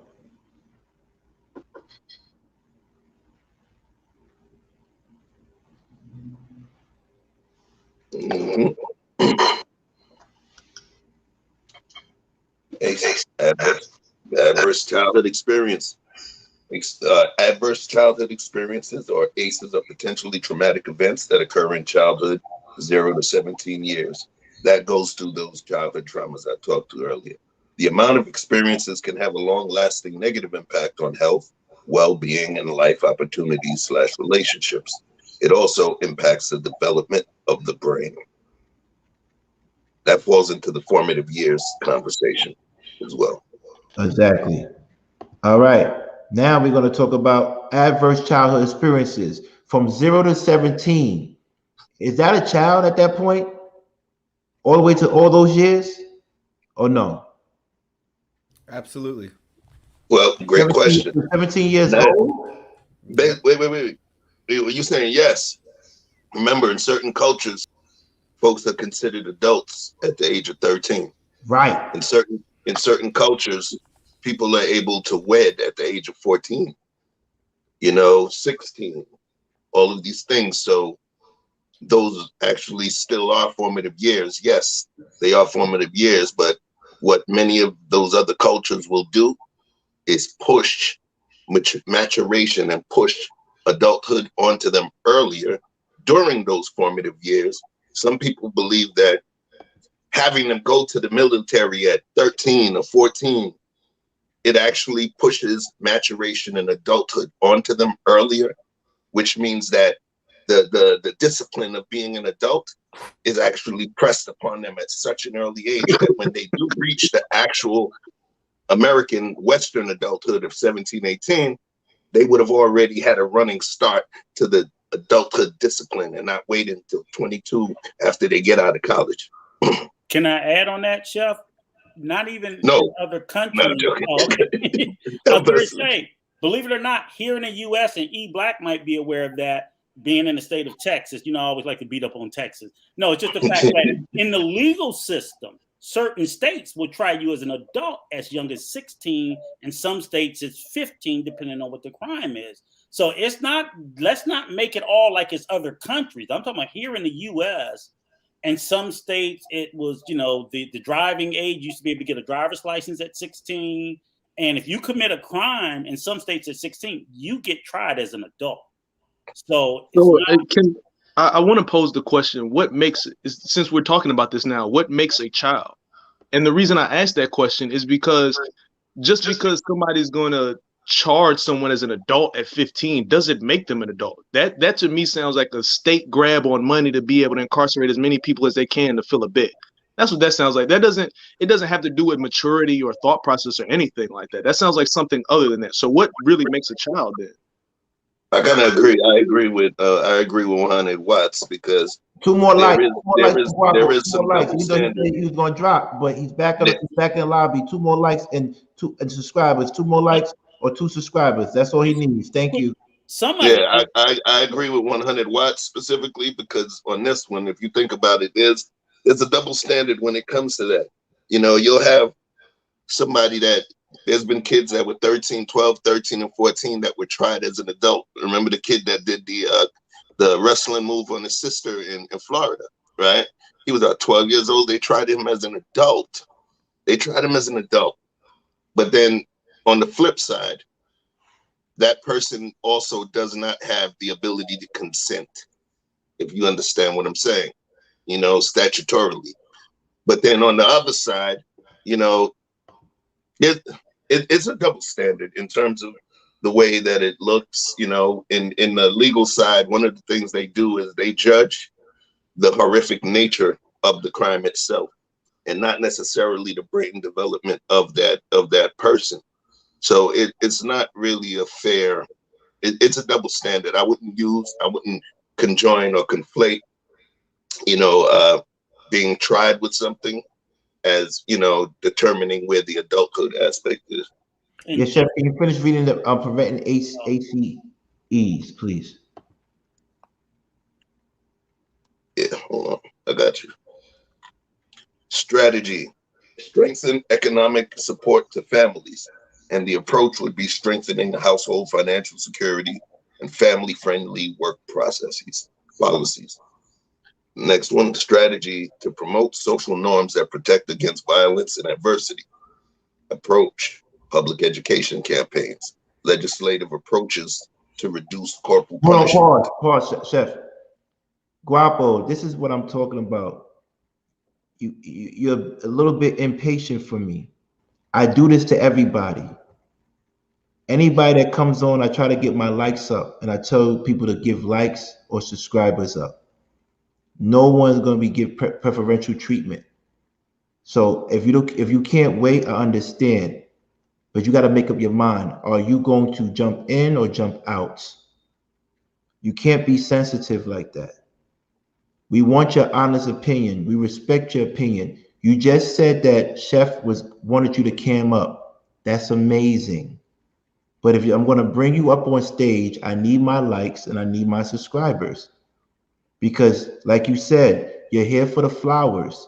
So if you're here for the flowers, why aren't they liking this thing? Why aren't they subscribing to you? You protecting them, but are they protecting you or promoting you? I'm just being honest, Guapo. That's why I say you gotta be mindful who you fight for and who you stand up for.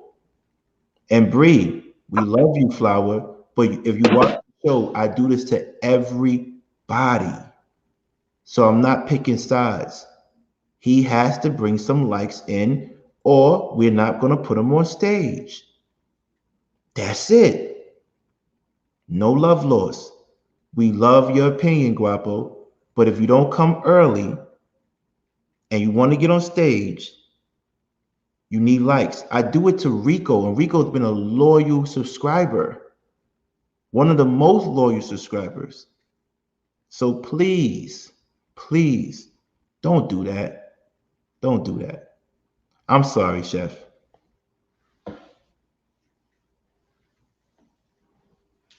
You good. Guapo, we want you up here, man. Chill out, give us a second. We got you.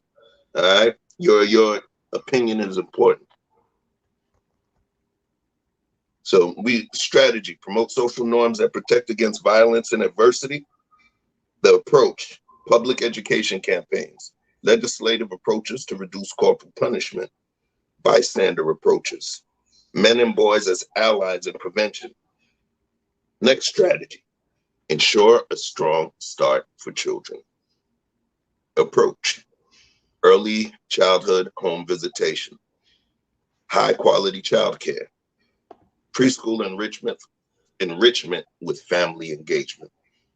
It's kind of dope. This kind of tied back into the original thing we talked about, infrastructure, and within the formative years as well.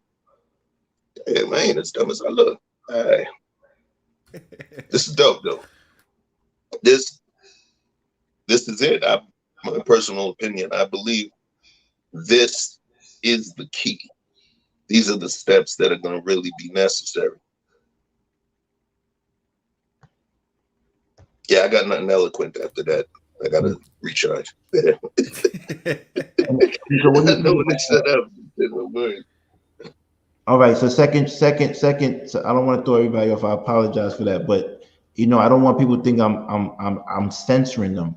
This is really what I really do to everybody. So if I don't see the likes and stuff up, no one complains when Kevin Samuel says he's not starting a show. He shuts it down until people donate money. But everybody got an issue with me. Can I ask a question, King? Talk to me. On this, because I love your slides. Right. And I think I'm going through them, and I'm really feeling like, because I like it's like, here's the strategy, here's the solution. The only one that I'm really struggling with is the bystander. And I'm just wondering if anybody on the panel has an example or an idea of what a bystander, oh, that's the previous slide, it's a different one, of what a bystander would do for the social norms. Going out into the community. I would think actually being a member in the community. It doesn't mean just rolling up on some young boys and starting to preach to them. In order for mentorship, before mentorship can take place, there has to be relationship. So if you know your OG in your neighborhood and you see that there's 2-3 young bucks that always are hanging on the block or somewhere near the end of your block, it's as easy as, hey, how you doing, fellas? Good morning, man. Y'all all right? Just brief conversation. All right, yeah. I'm Mr. Rico. Like, hey, Mr. Rico. Okay, OG. Boom. Days may pass. Give me 2 subscribers for Natalie. I want Natalie to come up. Thank you. You'll see them. That's the way relationships, even in the hood, are built, especially OG young book relationships. They'll see you. You holler at them. You're not walking by just looking at them like some hoodlums. And as time progresses, a relationship can build. Mentorship is not this big, weird monolith that you have to climb in order to do it. What it is it's something foundational. And it's with each interaction you can build value, right? So when I say bystander approaches, sometimes just saying good morning, sometimes just saying good morning starts a relationship and it can open a door. But you're not going to come to a young buck and just start preaching to him when you have not built any form of relationship. So when we say bystander approaches, it's something as simple as being able to converse with a stranger, say good morning. All right. You may never see them again, but each time you see them, it's a new opportunity to put another building block on there. And eventually the next building block will be a progressive building block that can take them to another place. But you have to have a relationship or build a relationship in order for it to work. I think to piggyback on what you're saying, something else that shows as a benefit. I think a great example is like when rappers go through their old neighborhood with the foreign cars, right? And the only reason I say that is because now this kid that's in this small neighborhood has never seen a Lamborghini in his life. But because he had somebody that actually literally came out of the same neighborhood he grew up in and was able to come back into that same neighborhood and see something that he probably would never be able to possess, now it's opening his mind to want to be able to experience something different. So as a bystander, you don't always have to directly interact or directly touch people. It's just sometimes you being from a certain place and being able to achieve certain things that sometimes provide as a bystander. Sometimes just being able to articulate in a certain way, I feel like makes them influence in terms of being a bystander as well.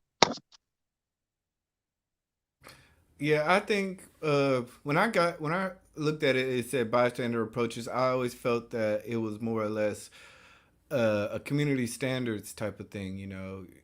We talk about the young lady who was raped on the Philadelphia train, and everybody has their phone, and nobody's approaching the situation. So, without I think we have to start having a community standard. That's what I kind of felt from when it said bystander approaches, that we're raising now people not to just sit on the sideline, but to now also approach the ill wills of the community.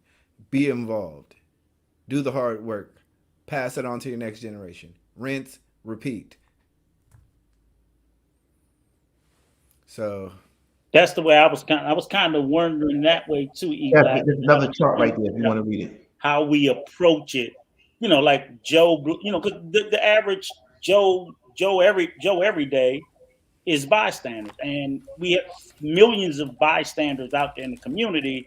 And like you said, if no one's getting involved, so that's why I was like, okay, well, so we could I was just thinking of some example. I was trying to get an example that I could emulate, and I could also try to teach to other Joe every day, 100 watts, chef, anybody. Say, look, guy, look, do the small thing. So you don't have to have a lot of money. Like I said, I think it's a great idea you mentioned about a rapper, but everybody's not a rapper, but you can still do something even at a small level.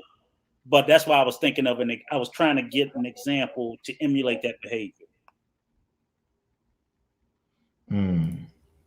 That's another chart, Chef. Please read. That's a whole different chart. It looks the same though.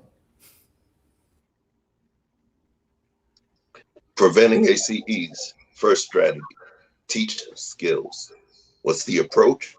Social emotional learning, safe dating and healthy relationship skill programs, parenting skills and family relationship approaches. Another strategy, connect youth to caring adults and activities. Connect youth to caring adults and activities as adulthood, mentoring programs, and after-school programs. Next one, intervene to lessen immediate and long-term harms. Approach, enhance primary care, victim-centered services, treatment to lessen the harm of ACEs, treatment to prevent problem behavior and future involvement in violence, and then family-centered treatment for substance use or substance abuse disorders. Okay. What do you feel about that? Can I ask a question? Right, you can. And I really want to ask the question because we do have a flower in the room and she's been quiet for a while. So based on the slide that you had up, I kind of want to get her opinion. Now, on the slide it said teach skills, and it was talking about I'm sorry, I forgot the exact verbiage, but it was talking about the safe dating, healthy relationships, right? So a conversation that my father and I were just having was about my daughter being the oldest one, with her coming into high school soon. I was saying that I don't see how dating in high school would provide a benefit, right? So based on, we were just talking about teaching skills, safe relationships, and everything like that. I wanted to hear from the flower if that was all right. If like dating in high school serves as a benefit to build what that we're talking about, or like how like what does she feel like in terms of high school dating and the ACE, because we are talking about children. It's definitely touchy. I have a 15-year-old daughter. She has not started dating yet, but I have a 13-year-old who is my youngest and just found out this weekend he got a girlfriend. So it's I do think that developing social interaction with the opposite Thank you, sex Natalie, for giving is me 3 more likes. I mean, 3 more subscribers. Sorry, JJ. Thank you for giving me 3 more subscribers. Thank you. And you've been with us for the longest, and you still just follow the rules. Thank you. People just like to complain. I'm sorry. It's okay. I definitely feel like developing social skills with the opposite sex is extremely important.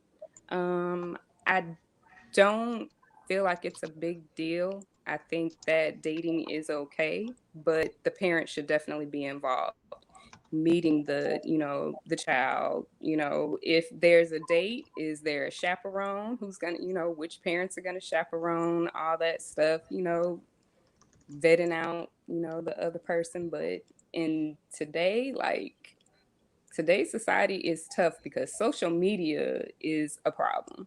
This new Facebook with Meta, the way they're changing that basically is, Sims, the artificial reality and stuff that they're going into. So the challenges that we had are going to be completely different from what this new generation is going into. And it's going to be that much harder for us to control all of that because there's so many things, we can check our kids' phones all day long, but there's all these apps that, as a parent, I'm finding out, kids can hide stuff very easily. There's, the apps that ghost stuff or whatever it's called, it's tough. But I definitely do think it's important. There has to be a balance, for teenagers to interact with the opposite sex and learn how to deal with the opposite sex. Men, when y'all get older, y'all complain that women don't know how to deal with y'all, especially black women. And we need to definitely start teaching that now in the home and allowing the kids to date in a supervised, environment. So my daughter can't come to me and said she's wanted to date yet, but I know it's coming. I'm mentally preparing myself for that. But she got brothers, uncles, and a dad who are not gonna play about her. So, and I'm her mama, so I'm not worried. She'll be all right.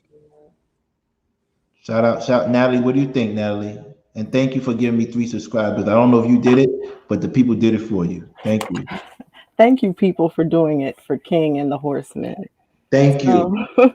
So when it comes to the aces, I wanted to double back on what Rico was asking. Am I echoing? No? No, Okay. a little bit, but it's okay. So you actually sound like amazing. So go ahead. Okay. So in terms of what Rico was asking, in terms of individuals that would ask, I'm coming from a child welfare background in terms of I've worked in the industry for a while. That was one of the hats that I held working with direct care. But when it comes to community and ensuring that an individual will be, how would I put this? That you would be aware that a child is being neglected or abused. There's something called mandatory reporters. So that's either like social workers, it could be clergy, it could be teachers or police officers. So that's the way that the community comes together. So if you see a child being abused, it behooves you to stand up for that child, however you can do it. Either you take them to a police station or you do an SCR, which is like an anonymous call. But when it goes back to the ACEs and how important it is to use that as a tool when you're vetting someone, even if you're asking these questions just randomly, it gives you an insight into, how a person was raised, what they went through. It's not necessarily just observation. If you're able to ask someone, what was it like growing up for you? There are nuggets that fall out without them realizing. So it's actually helpful to just have the conversation. What's the relationship that you have with your mom? How was it with your dad? Was he around? Things like that. And I'll take it back to the experience that I've had with young adults, especially the ones in child welfare. A lot of them come from trauma, but it doesn't keep them there if they're nurtured. I've had conversations with girls that I've worked with, and I just made them a cup of tea. And they literally said, no one ever did that to me, did that for me. Wow. And they found that as like a source of love. So when it comes to nurturing, at the end of the day, it does go to that. There's ways to separate environment from the nurturing, but it's very important to do so. Okay. Anybody else? Why is everybody quiet? Just drop the mic. Did she kill it like I think she did? Natalie, we love you for that. We love It's you hard for to that. argue with a professional. That's why it's like you Come want on now. I want to give my superficial opinion about things, and now she just coming. I work for the child Where's the welfare. pushback though? Where's the pushback? There's not much pushback from me. I'm just not gonna cap on you. I will offer a little bit of pushback, and then not Thank to you, you, Rico. Natalie. Just in the fact that I think everything that you pointed out was spot on, and I think that sometimes the reporting, as you mentioned, is the first step. The pushback I give is that what do we do as a society to provide these children with care? And most of these problems, as you know, as a professional, they're long term. It's not like, oh, well, I reported it, it's done, my hands is washed, they fixed. And it's like, no, because some of these victims are dealing with, abuse, sexual trauma, substance, issues, just a whole plethora of things. And I think as a society, we fail adults because obviously I don't think we care, but we really fail children because at the early age, we're putting a lot of Band-Aids on this stuff. And these are gashing wounds. We put Band-Aids on it. It's kind of hard. It's hard to assess blame, because if you're not the individual parent, but too many times I think as a society, we point out the problem, then we just think government's supposed to fix it. Government didn't create the problem, and then people don't want to get, as I've said before, I find it weird how people feel like they can't, as Natalie said, you can't show love for a child that's not your own. So if more of us as a community came together, I mean, because there's I try to help kids as many as I can. I can't save them all, but that's where I think we all fail a little bit. Not blaming anybody, but hey. Wait, you say you can't show love for a child that's not your own? Well, I say where people tend to want to just take care of their immediate family, and it's not enough of us that are showing, empathy for people outside of our immediate home, because all the kids that Natalie worked with, I guarantee you, probably if as a profession, I'll let her speak for herself. I'm sure that it's a long list, and the foster care system, adoption agencies, you got more kids going in than people are willing to help them coming out.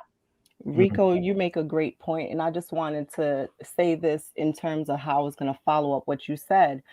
When you work in this field, or if you just care about humanity, period, you think about the Maasai tribe. They have a saying that says, how are the children? Because at the end of the day, if we don't know how the children are, our society is like set up for failure, period. So when it comes to that, there are several ways that we can ensure that children will be like successful, even though they're not ours. We can become part of policy. Like I did direct care for a long time. And at one point I was like, you know what? I can't be in these streets anymore. I need to inform policy in a different way. Or I need to be in those rooms having conversations with people saying that how you're doing our children just doesn't make sense to me. So if I can sit at the table and say, we have to change this, that's really how you make the difference. So there's always a pathway to do so. You can volunteer with Big Brother. I've done it before. Each one teach one. You can find ways to volunteer with like preventive agencies. New York City actually now has like something called enrichment centers where it's primary prevention, and opposed to a family getting a case or, getting thrown out, there's opportunities for them to fix whatever ills that they're dealing with. So there's a lot of ways. We just have to like drill down and say we want to be part of the solution. Hey, Natalie, Yeah, I got a question for you, Natalie. She's dope, man. If you don't know what she's talking about, I always got to give y'all the educational piece. She hit you with the Maasai warrior statement. Kasarian Ngara. That's an actual term. Am I wrong, Natalie? You are absolutely right. How are the children? Kasarian Ngara. And that's what the Maasai warriors would say to each other. Remember we talked yesterday about war, and understanding readiness and preparedness and all of that stuff. The warriors still, during the time of their war, they had to make sure that they asked, how are the children? Because they also understood the impacts of their actions on that next generation. Damn, you're dope, yo. Yeah, Natalie and Jay Devella, I want to say one thing. It's another one that comes. She has curly hair. They be dropping like the illest things on the comments not posted up. It's another one. What's her name? She has curly hair. Is that Bianca? What's her last name? What's her full last name? Are you talking about Sherelle? Sherelle gets busy. She's in a whole league by herself, right? I'm talking about it's another one, and they always drop informative stuff. I want to say shout out to y'all. You're the type of ladies I don't date because I can't take women who are intelligent and have integrity. So just want to let you know that. But they're gonna show up. I'm joking. They're gonna show up for Queen's Conversation. Make sure you get their name, King. That's what I'm talking about, Rico. Queen's Conversation is tomorrow. It's tomorrow. No. I got a break tomorrow. I won't be around, but I'll be around for the show. But I won't be talking that much. I won't be doing that much. Chef won't be doing that much. We're gonna be around, but come and support our queens. Conversation with queens, please, please, please. I do want to ask a question since we Hold do have. on, hold on, 100. Let me ask this question. Hey, Natalie, I have a question for you. With all your experience, why do you feel that successful men, I'm not going to just isolate it to black men, but just successful men in general do not return back and lend their hand, you know? I mean, I'll put it to you like this. I went to Howard, right? And there's we're considered like the global community. So there's something about coming from a specific area that is traumatizing. If you come from the hood, chances are you're not going to want to go back there and model the successes because there's this stigma that is attached to you when you've made it and you try to come back and there's a jealousy there. So oftentimes people don't come back. I can't say that for everyone. A lot of my friends who've gone to school, who've gotten advanced educations and continue to get education, they actually come back. They're the ones that have the kids, the young men coming to the backyard, having cookouts, having conversations, being that person in their lives that care. So when I talk about the community level, I'm not just talking about, okay, we'll see someone at like the rec center. We'll literally bring kids to the backyard, or you can like have like connections with kids in your neighborhood. So I think it's either, I don't want to put it like this. I think sometimes it's fear to come back. There's a component of it that's fear, a fear of getting, hurt or looked at like you think you're better than someone. If you're not considered down anymore, people won't respect you, especially if you're from New York. It looks different. Right. Listen, so we want to keep on topic now. I want to say we're going to talk about that too. We're going to talk about survivor's remorse. We're going to talk about brain drain. We're going to talk about all the things that keep successful people from the community when they leave. Okay, we're going to talk about that this week, but we want to get through this. Mag, we'll talk about that tomorrow. Be honest with you. But so Marcella, remember that. So we talked about the pre-birth. We talked about the pregnancy. We talked about who can we interview or who can we sit down and observe to see if this is the right person to have a kid with. But what are some of the tools? That's why I put up the chart. What are some of the things we can do when we're actually raising the kids? Because we all have come from different cultures. The Black diaspora is huge. So not everybody does the same thing. Is it better to have kids with someone in the same religion? Is it better to have kids with someone from the same country, but they're Black? Is it better to who believes in beating their child? Who believes in hitting their child? You see, when I don't have no drama, look how many views we got, 55. Communication. When there's no drama, look how many views we got. Look, no drama. Man, and you wonder, put that E40 on, man. Come on. See, with no drama, we got these conversations. Look at the views we got. So when y'all tell me to keep it cool, do me a favor, bring more people in. Come on, Rico, let's fight. No. Me and you, yo. Because what happens is I keep it cool and I have these real conversations and we don't get anybody to come through.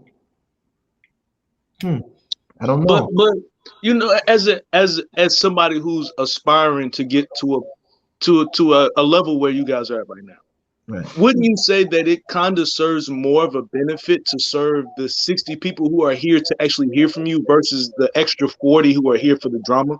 Because those other 40 or 50 are here just to, oh man, did you hear what King said last night?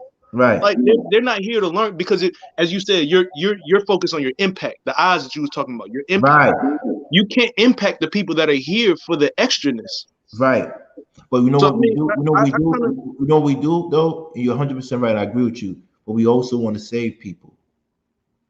So that 120 that comes in, maybe 20 of them might hear the news and say and change their viewpoints. Right? And you got the chat room, the garden. When 100 people come in, some of the people in the garden actually talk to them. I watch the comments.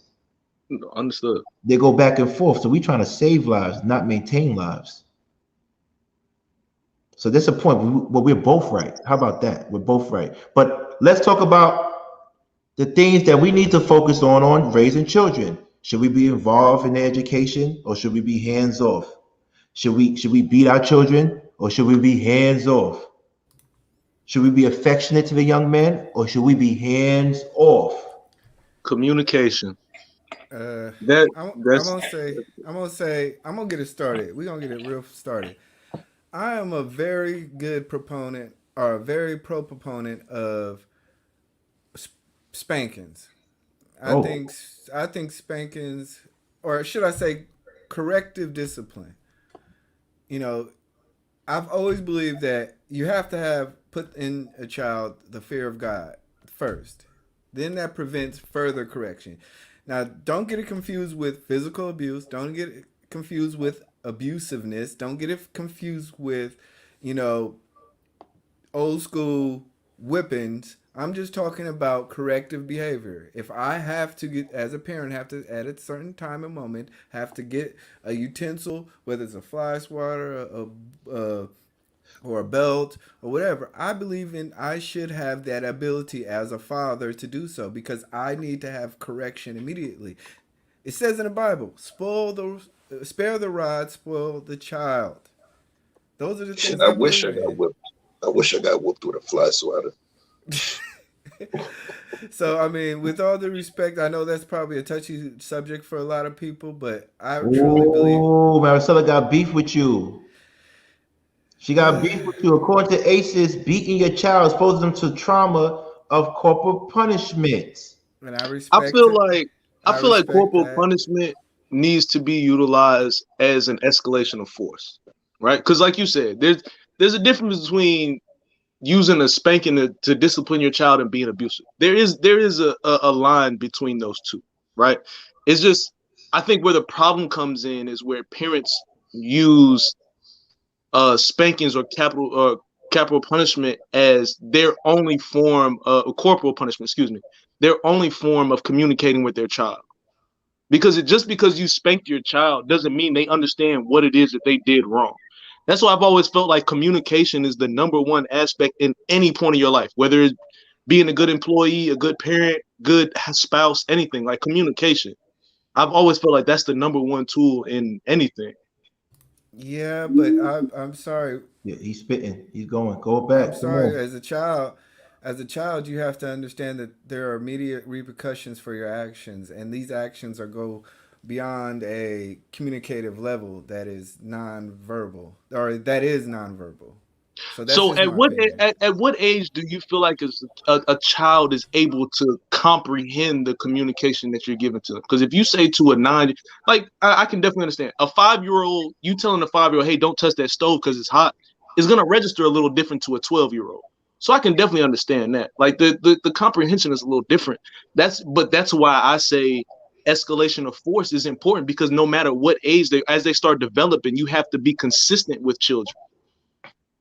So that's why I say communicate. So if I tell my child, hey, don't touch that stove because it's hot, and I physically move him out of the kitchen, if he comes back and he decides to touch the stove anyway, now again, escalation of force. Now I need to utilize a popping him in the hand or a pop in the leg or something like that, like as a physical reaffirmation to what I already told you. Well, that's the thing, and to go with Marcella saying, it is not necessarily an infliction of pain. It's an affliction of of saying, hey, this has to stop now. There's a repercussion for it. Trust me, it is not when I with my or when I have to discipline my child. I know she's not feeling it. She's more upset that it happened. She's more upset that she had to get to that moment. But then there's an actual.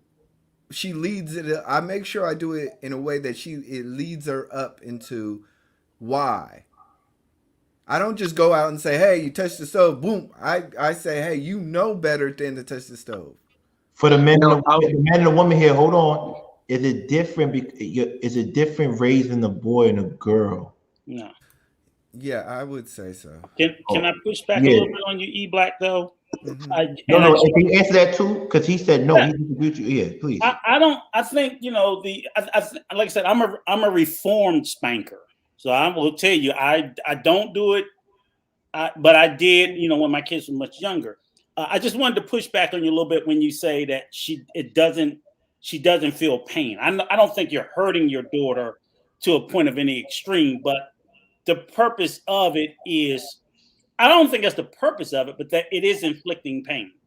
It's a punishment of some measure as a corrective action. So you are inflicting pain. Other than that, well, so what E Black said was it's not always physical pain. Right. And But I'll agree with that is because like my father, once I hit a certain age, it was no longer beatings. My father would have me stand on the wall and hold dictionaries. You know what I'm saying? It would be something doing wall sits. You know what I'm saying? Something like that. I agree with you 100%, but that's why I said a spanking is physical punishment. Now, when I got older, yes, they'd stay in your ass in the corner half the night, you know. And I do like now, where I got away from spanking. I'm like, okay, well, if you piss me off, your ass might not eat today. I ain't gonna put my hand on you, but there's going to be some sort of corrective action, and we all know that there's other things. So I think you said not eat, Rico? Yeah, because I'm like, if you did, damn, Rico, that's like I ain't gonna hit you. Sheesh. I ain't hitting you, but you're gonna be hungry. Damn, so there are punishment, and there are things, and I'm like, it's not a torture. So what I'm saying is, I don't begrudge any parent because I know your children are, a 15-year-old is a whole nother animal. You're dealing with a young adult and they're just doing some crazy stuff.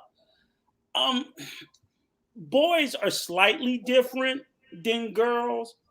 Girls I find to be more manipulative. Boys are really not that smart. They'll just willfully do things. Right. They just will, especially as a father. You get a 15-year-old son, he tends to want to challenge you. So you start to go into those dynamics that I never went through with my daughter. Girls do it with mothers. I don't. I'm away from corporal punishment, but this is what I wanted to center. I want you guys to understand that it is not illegal in a lot of states for corporal punishment as well. In the state of Maryland, corporal punishment except some states completely outright banish corporal punishment. Some states allow it, but what most states will say, if you strike a child, any time you leave a bruise that lasts, if it's you can't, like in the state of Maryland, the last time, this was years ago, it's like nothing above the shoulder. It's like it's a chart where you can hit a child, how you can hit them, what you can strike them with, and how long a bruise can go. So if you don't know the laws of your state, I suggest you get informed on them, or your ass can end up locked up if you think you're just being a parent and the laws of your state say that no, you can't strike them with an object. You can't, What happened to what Terry said? Terry said, why don't you just take communication devices from them, their phones? Yeah. Well, he take food and water. Escalation of force. I'm not gonna hit them, but you go in the gulag, you come with me. No waterboarding, right? I ain't giving them water either. I don't have to whip my ladies. How do you feel about beating your child to the ladies, to the flowers in the room? I know for me, I started off like E Black because that's how I was raised. My mama would come in from out of town and be like, you better beat them kids. Same thing, spit around, spoil the child. But as I evolved as a parent, and I'm not gonna lie, I watched The Nanny and I started watching that. And I'm like, these kids are doing stuff 10 times worse than what my kids are doing. So if those techniques can work for them, then maybe it's worth giving it a shot. And I did. And, I really don't have to whoop my kids. And even as they got older. So I'm with Rico and Watson that, take devices away, communicate, explain to them why you don't have to beat your kids for them to get it. Because I know for me and my siblings, we would get beat for stuff that we weren't supposed to do. And what would we do? When mom and daddy wasn't looking, we still do it, find a way to sneak and not get caught. We be even more careful. So it's, but each child is also different. And also with what Rico said, it's definitely different for moms and dads. That's why it's so important for there to be the balance of a mother and a father in the home, or, at least involved in raising the kids. Because my daughter tries me the way she does not try her dad. And Mm. boys are different. My boys have a certain level of respect for me where they don't mouth off, they don't give me the attitude, but when my daughter is completely different. So, each child is different, but I opt to not whip my kids unless it's just something really bad. I did have to whip my youngest for stealing some cookies at the teacher's desk because I was just like, that stealing stuff, that's a totally different thing from, getting a bad grade or something like that in school. So it also depends on what they do. So would you say that punishments are invoked on your children the same, whether they're boys or girls? The crime It depends. I dictates think the it depends on punishment. what it is. I think it depends on what it is, what exactly the act was that they're getting in trouble for. If they all do the same thing, then yeah, they all gonna get the same punishment. But if it's somebody get a bad grade versus somebody getting in trouble in school for fighting, that's different. Okay, so an example my father likes to use is my middle brother taking his car when he was asleep. So the punishment that's invoked on a boy as well as a girl, are those the same on an offense like that? Yeah. I think so, but of course, for fathers view their daughters different from their sons. But for mothers, something like that, you getting the same punishment. I used to when my pops used to, before he worked for used to beat me. He was to say it hurts him more than it hurts me. To the Lies. fellas in the room, is that true? To the ladies in the room, is that No, true? no, we just say That's that. a big old lie. That's a lie that parents Uh tell their oh, kids. chef. Yeah, the only I way don't the know. only way you could prove it is if somebody's whipping you at the same time. I mean, I Oh, kind of, I low key want to push back on that idea a little bit because that is what got me out of wanting to beat my kids. Because like the whole act of pulling a belt out and whooping my child, because my But you didn't children do it, are. right? I'm sorry. You didn't beat them though, right? No. So my oldest, for example, we go crazy. she's been beat. She's had a whooping a few times, and By you. even after it happens, like I look at her and it's like, okay, could I have done a better job of communicating what was wrong and what should have been done here? Like But that that's beat. always my natural. As soon as she gets beat, like that's always my natural reaction. But my thing is, you didn't feel the same pain that you inflicted. So Oh, when we it's something say stupid to say no. this hurts me more than it hurts you, that's not true. Right. No. That's just some BS that we say. No, I don't think parents want to hit their child, and when the person No, that you love the most is crying, you still feel away, right? It's I tell you this. exhausting. No, And that's I'll all I say was. this. My son is 22 now, right?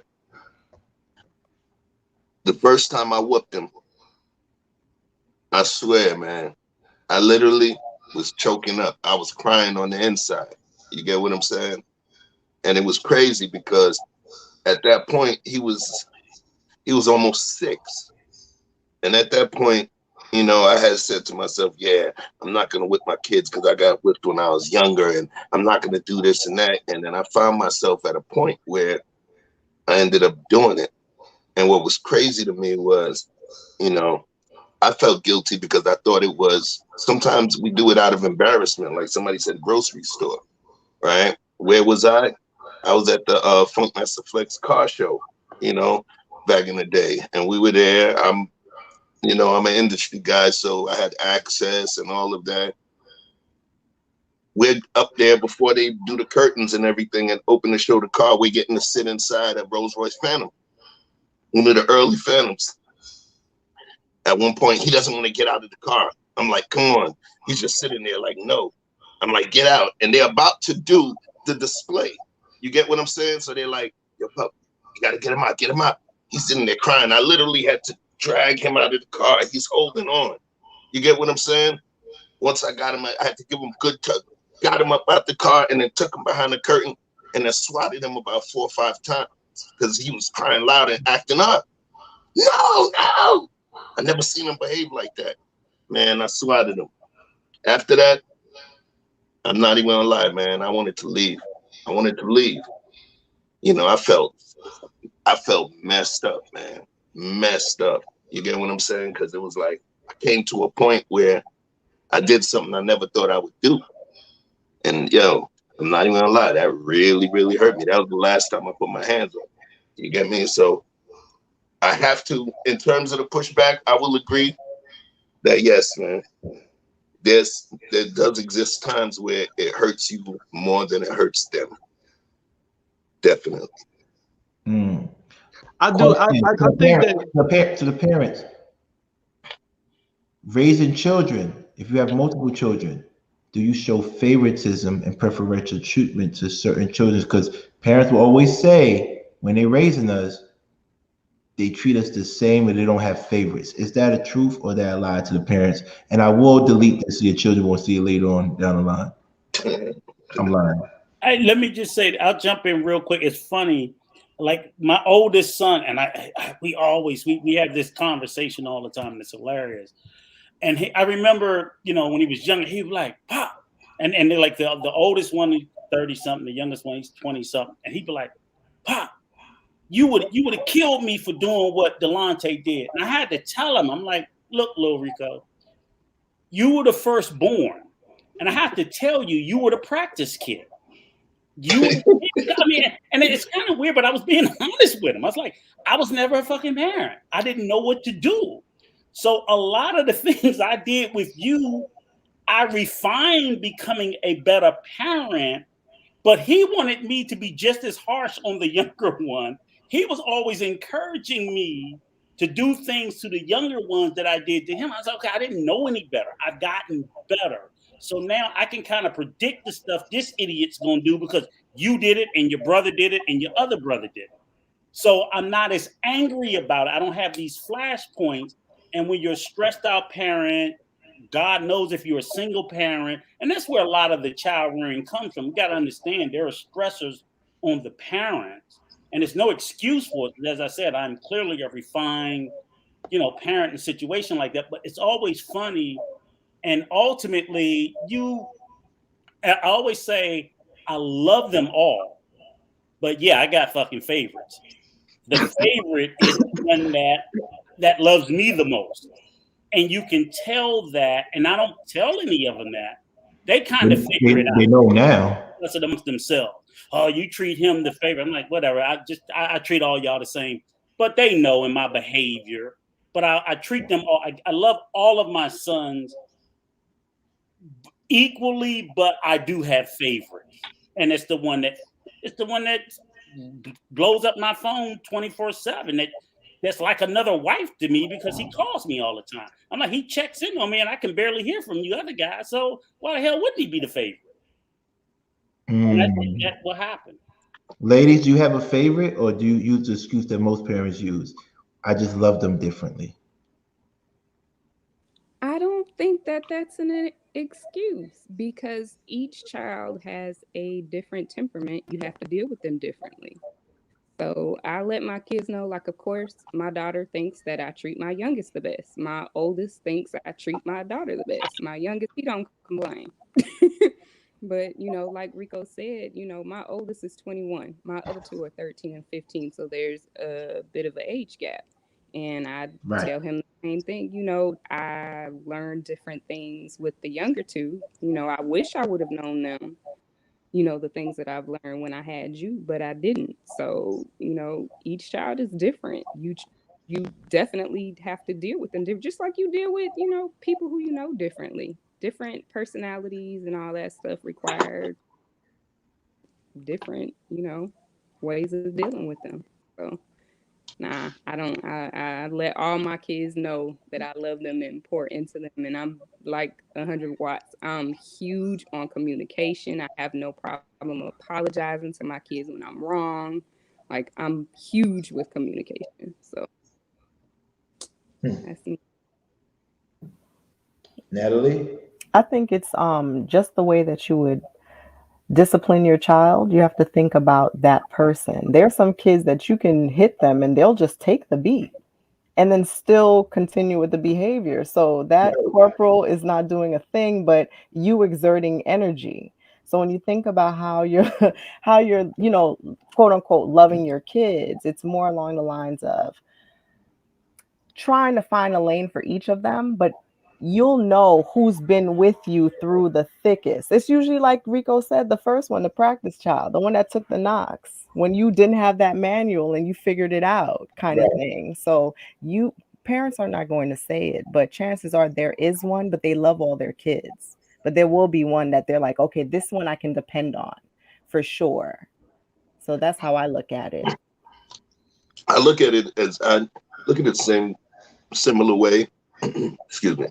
I think that if we have multiple children, as they grow, we recognize certain of our children have certain strengths and certain Achilles heels, and they're not the same.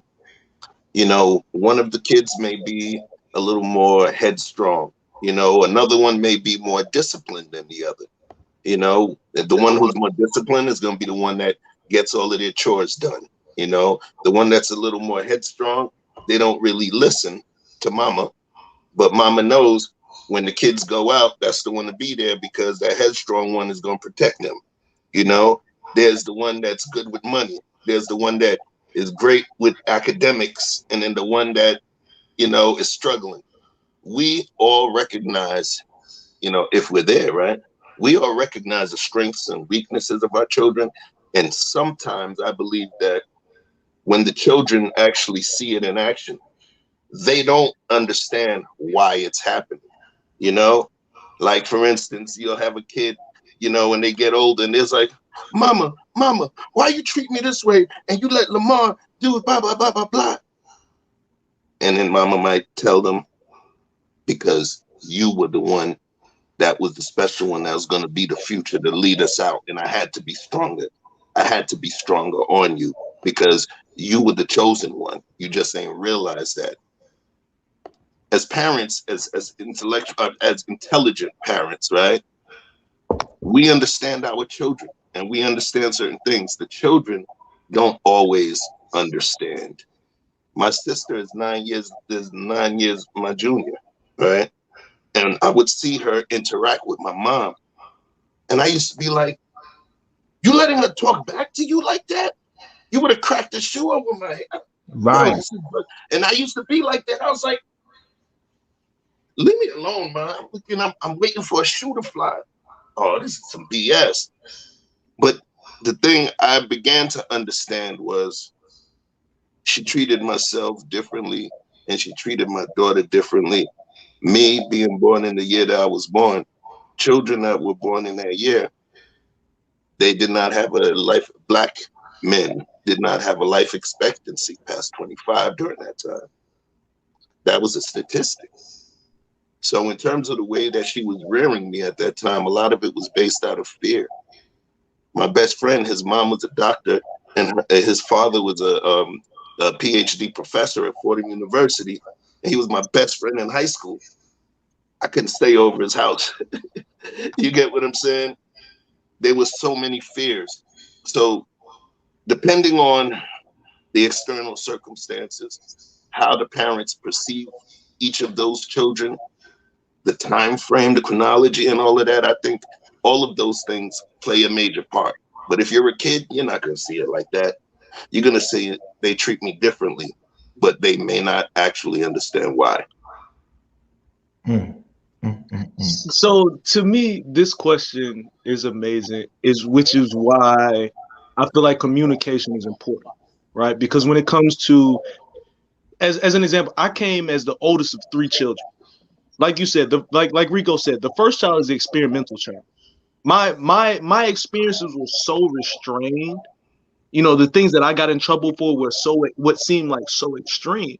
So when I became an adult and I started talking to my brothers and be like, "Yo, you didn't get in trouble for that? Like I would have got punched in my face, like Chef was saying." You know what I'm saying? Like, so understanding that, like parents just have a different understanding of parenting at their level, right? That's just you get treated however they understand how to treat them.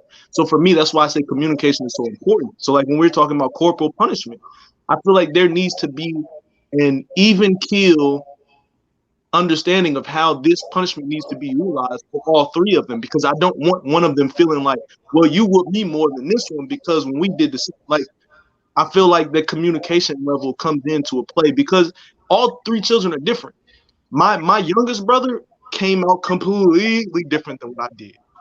You know what I'm saying? My middle brother, he's more he's more interactive than what I am. He gets into crowds. He likes being in front of people and stuff like that. I'm more introverted because as the oldest of three, I was built to have this expectation of being the firstborn and being put into this place. So now it puts confusion between all your kids. They don't really know what the real expectation of being a child is because everybody's held to a different standard.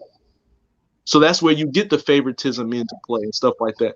Because like you said, the cop-out answer, I love all three of my children differently because I know that their personalities are different. I have one child that's more expressive than the other two. And boy, I just know that I have to interact with her different. But when it comes to how I treat them, it has to be the same. And if there is a difference, I have to communicate. I have to be able to clearly communicate what those differences are so they're not growing with that trauma. Because if the middle child is growing up with jealousy and envy of the oldest child because they were treated differently, that's a lasting trauma that you didn't even know that they had. Right. So communication is the most important thing in everything. Right. You know, it's crazy. By show of hands, how many people here are on the stage? And just flash your mute buttons or mics for those who don't have their pictures up. By show of hands, how many of y'all think y'all progressive parents?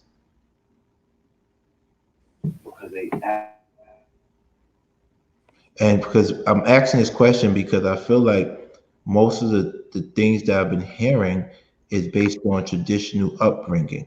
How many of you are proactive about doing research about raising your children? You're proactive. So if you're proactive, E-Black, why do you still believe in beating? Because the steady state, hold on, because the studies show that's not effective. So my thing is, who's proactive? Do you really go to workshops, or do you go and ask your auntie or your uncle or your mother how they raised you? Who's really forward thinking when it comes to parenting? Not saying traditional ways are wrong, but are you progressive parents? Do you read? Especially after you have after your first child, it's like, okay, I already know what I'm doing, right? So what's going on? Thank you. Sorry. No problem. No. First of all, I think I'm more or less a traditional parent. I feel like I am. I'm more hard knocks, don't talk back type of stuff. I'm really traditional.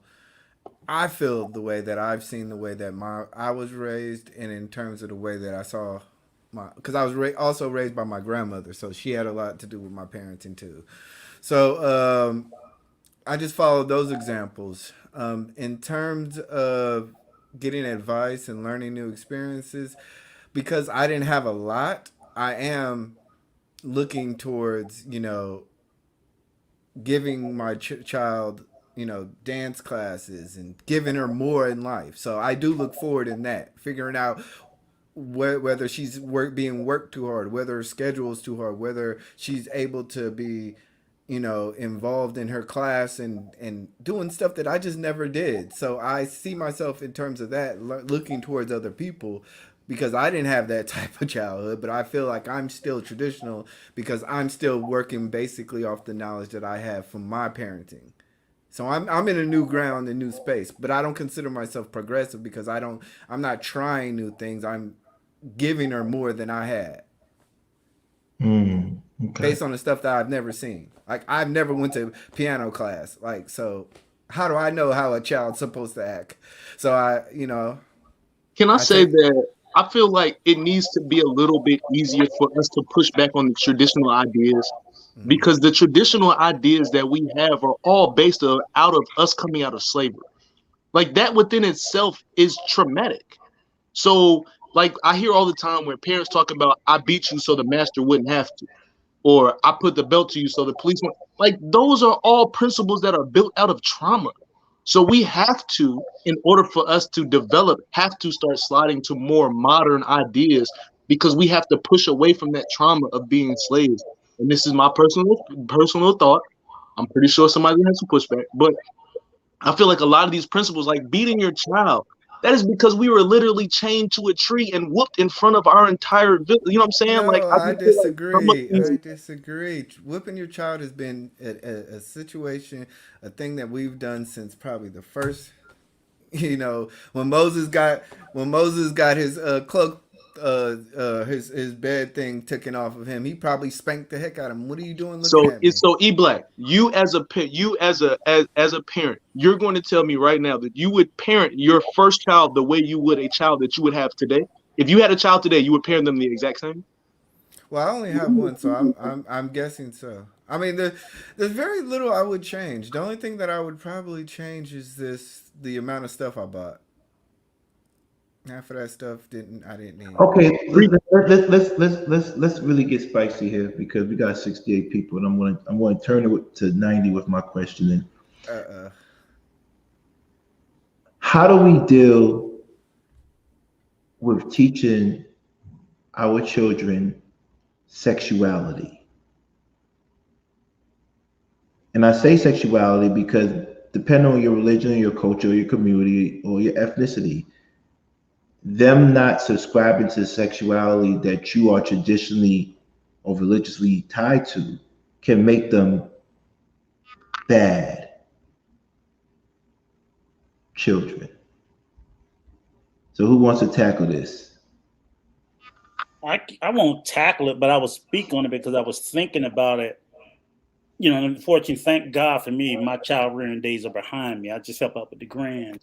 But I was thinking like on the whole traditional thing, and I get a little bit where E Black's coming from because I think people who stay in that traditional frame is that we see a lot of stuff that's going on progressively, and I think the pendulum, which while it needed to move in some spaces, it just moved way too far. So people want to get back in that traditional frame because they just see just too much coming too fast at once. So, you know, E Black would probably could be more progressive if we just didn't have everything all the time, all day, everywhere, nonstop. And I can kind of agree with that.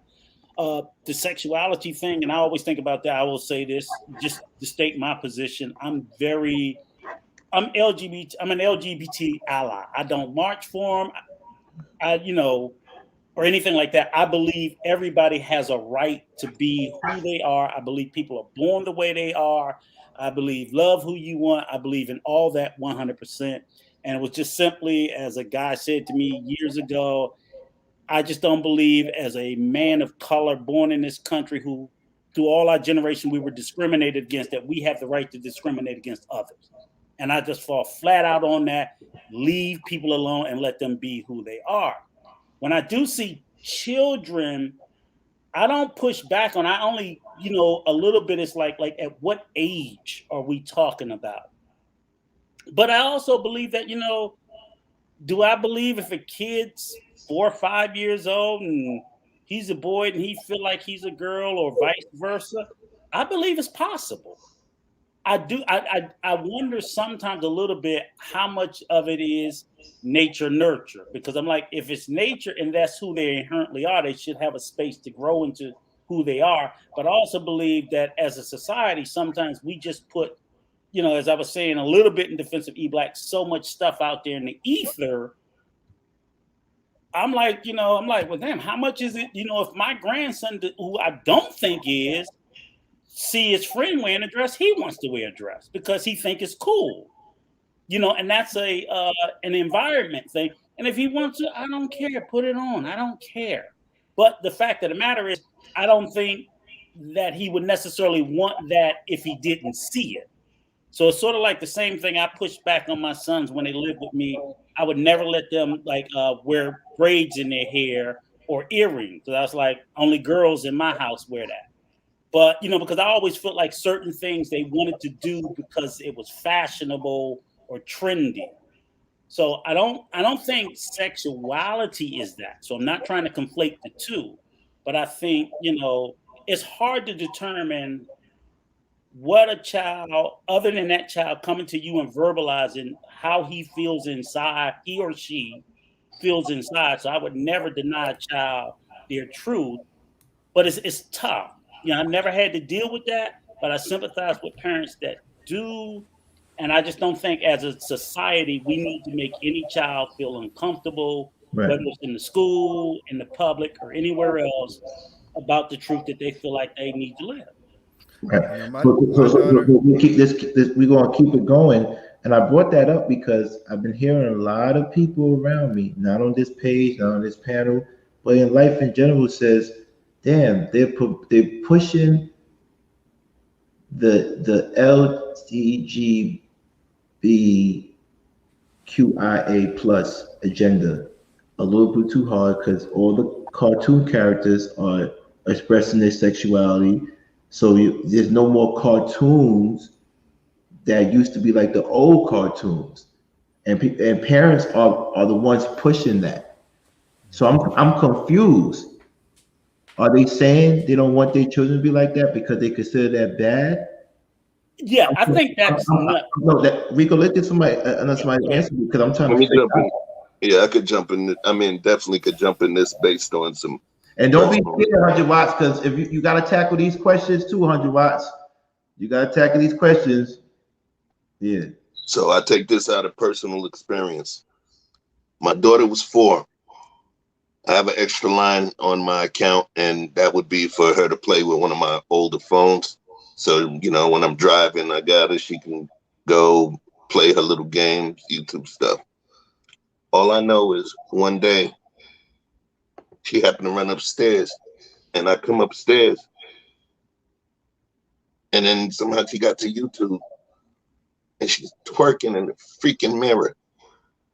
Yo, man, when I tell you I'm gonna bust that phone down, I was angry. I was freaking out. I thought I was the most horrible person in the world. I thought about even my connection to the music industry and the success that I had.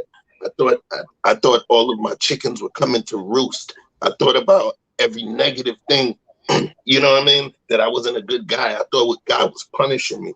It was the most horrible feeling that seeing my princess, she ain't see that phone after that, right? But then you fast forward a year and change later, and then we're out somewhere, and then you see somebody that's LGBT. No, wait, rainbow community, right? rainbow community. You have to say Yeah, that. rainbow community, perfect, right? And then she said, "Yeah, Daddy, that's a girl boy." I'm like, "Huh?" She said, "That's a girl boy." I said, "What?" I said, "What does that mean?" She said, "It's a girl and a boy." I said, "Where you learned that?" She said, "Disney Channel." Go on vacation in the hotel room. Me, her mom got Disney Channel on. Every commercial segment, they actually have a rainbow commercial. And it's children that are 11, 12, 13 that have already made decisions to transition and made specific gender-based decisions, right? And I was like, wow. Then I started to think, if our parenting is supposed to be the parenting where we control all of the images, it starts to really resonate truly, because now everywhere else images are coming in, and I'm not talking negative or positive. I'm just talking about rearing towards a specific path. You understand? Some families, they don't believe in talking about sexuality before a certain age, So at this point, I do see a lot of choice being given to the kids, even prior to their age of consent. A gender-based preference, to me, clearly states that you prefer a particular gender. But this is prior to the age of consent, so it all I can say is that I do believe that there's a lot of influences outside of there. And if you're a parent that wants to control the rearing of your child, you're also going to have to be more vigilant in terms of controlling the sort of imagery that comes into your household. Mm-hmm. Don't nobody want to touch that. What about sexuality? Look, I ain't trying to get canceled. No, it's not about getting canceled. I'm not scared, but I'm talking about sexuality, also uber sexuality. What about uber heterosexuality? What if your child is displaying traits of being sexual beyond their age? Not just the other side. What about that? No one talks about that. How do you prepare them for that? There's a double standard. Yeah. I have two. I want to talk to Chef's point, and then I want to talk to your question. You know, in terms of y'all gonna burn me on this one. Please go to the clinic. Okay, but you know, I'm raised in the Bay Area. You know, we're very rainbow free out there, and you know, I grew up on. Well, my high school is like literally 2 blocks from the center of Rainbow Central, and it never affected anybody. If you knew you were feeling that way, we knew who the cats was. I think sometimes we do. I think sometimes like it is a shock value. Is it a cultural value in many states that like since moving down south I can understand. It's just, however, like I said, I've seen it damn near my whole life, and I've never had a feeling for a guy. So I just don't. I get it, but I think we over complicate things in terms of what children look at. You know, my daughter knows she's a young girl, and she knows she wants a boyfriend. I tell her she can't have a boyfriend. She gets on my nerves because we have her little playmate, and she calls her a boyfriend. So she already has an idea of that. A second thing, she sees me and my wife, so she understands what me kissing. She wants that. She sees the kids on Disneyland, and she knows what a princess. She has an idea of what Prince Charming is supposed to do. Will you marry me? You know, she loves Frozen, and she loves all these things. And we sometimes we don't give enough credit to natural selection to where kids understand where they place themselves. I think we do have a problem in which we sometimes rear our, like Chef saying, rear our kids into that. But to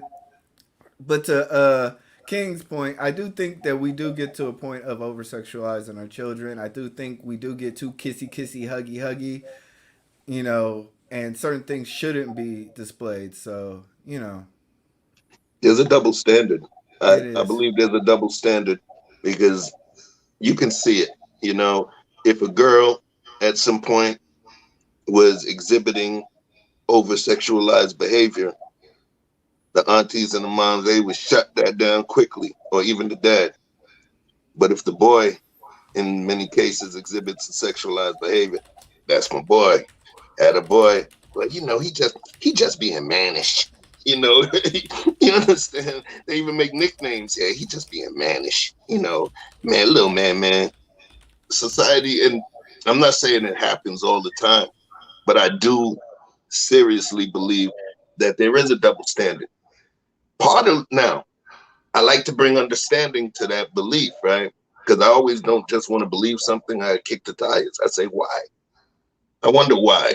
Well, if we think in the dynamic of the way sisters are supposed to be revered and the way we look at them in terms of society and the kind of women that we choose, you know, some of that is frowned upon. Men are considered the conquerors, you know, and the easiest, you know, how you going to conquer land if you've never went to war before and conquered other land or territory, if you understand what I mean. So we as a society actually promote that double standard just by virtue of where we put men and women within that sexual marketplace value dynamic, right? What is that again? Because who made that up? I don't think it was Kevin Samuels, but what is that again? It wasn't. He didn't make it up. He actually spoke on it, you know.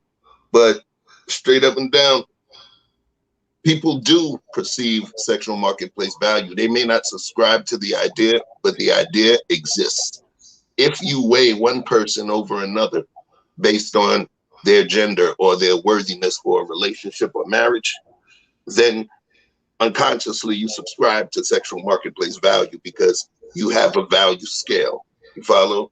And because that value scale is different based on men and women and what makes them more valuable, that's one of the things I believe that leads to the double standard.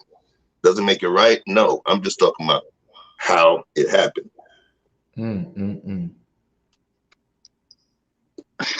For the record, I want to say, Chef, I understand the pain that you were talking about, because my daughter is only 9 years old and has an Instagram for kids, right? So, and the reason I'm bringing this up, because I saw one of the comments we're talking about, you can't control your children, right? My daughter's 9 years old. She has an Instagram for kids. And in the beginning, my place was, you have no business being here. Wow. But the true reality is, you can't stop your children from doing what they want to do. Like, that's just what that is.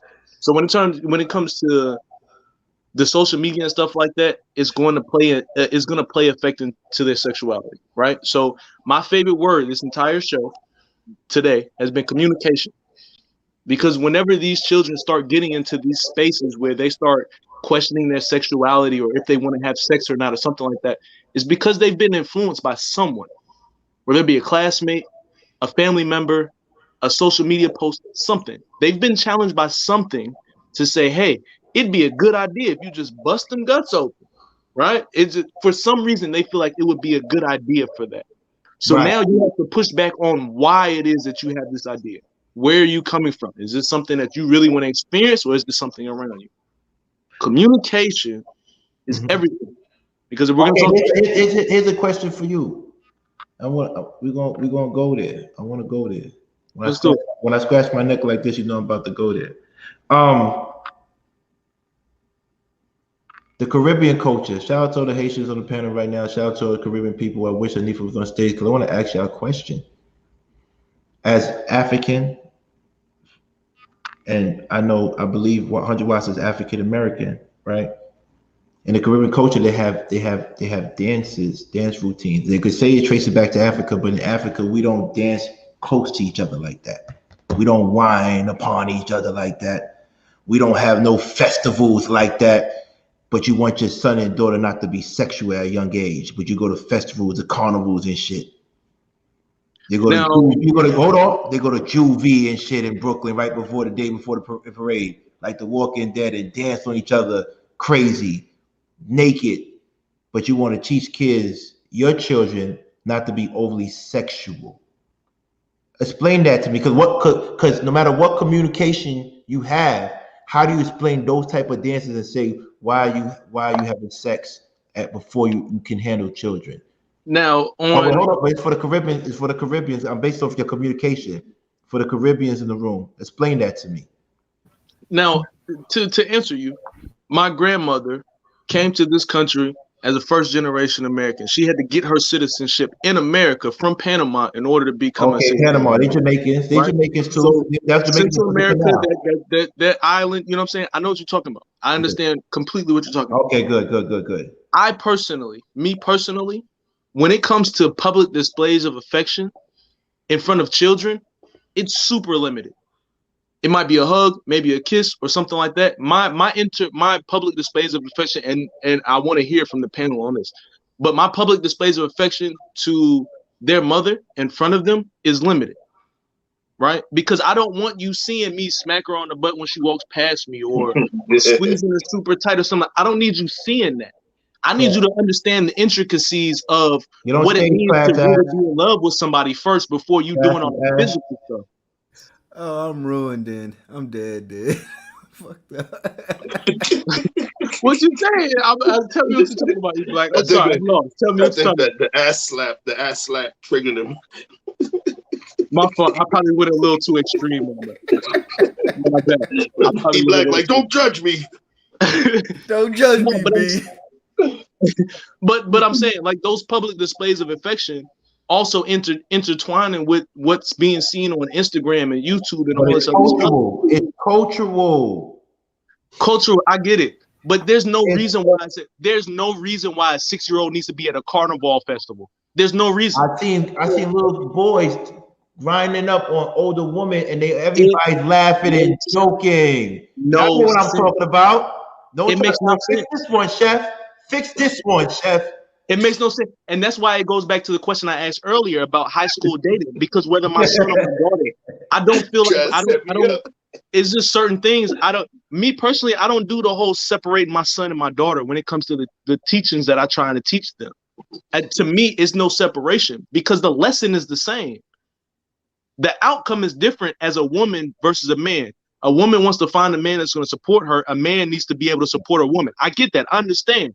But in terms of how you need to be a human being to treat another person, I feel like those lessons don't need to differ between gender. So I don't feel like it's necessary for a 6-year-old boy to be at a carnival festival grinding up against 30-year-old women because now he's becoming over sexualized. So now my young son is going to become this individual who wants to treat women as if they're a sex object, because since the young age of who knows what, he's been seeing nothing but naked women and dancing and grinding and all this other stuff. That's just where I stand. If I can add a little bit, though, when he speaks of the cultural traditions, a lot of these young children aren't just attending these parades, they're in them. They'll oftentimes be in the parade, and I can speak to like even some of the Central American countries, which especially for young girls, you'll see them in the parades, and if you ever see them made up facially, you think you're looking at an adult woman, where you will have the lipstick, the rouge. It's just sort of like, what was the show that was on Dance Moms, whatever, how they or the beauty pageant kids. And you know how so even in America we had that problem where they over sexualize little girls in these pageants. You should look at what they do to them. So I mean, if we're going to look at everything, so and not even just in those cultures, in America, there's a whole industry. The little girl that ended up killed, John Benet Ramsey. You know, that's like the most famous one they talked about. But there's a whole, especially probably down there in E-Black neck of the woods, Texas.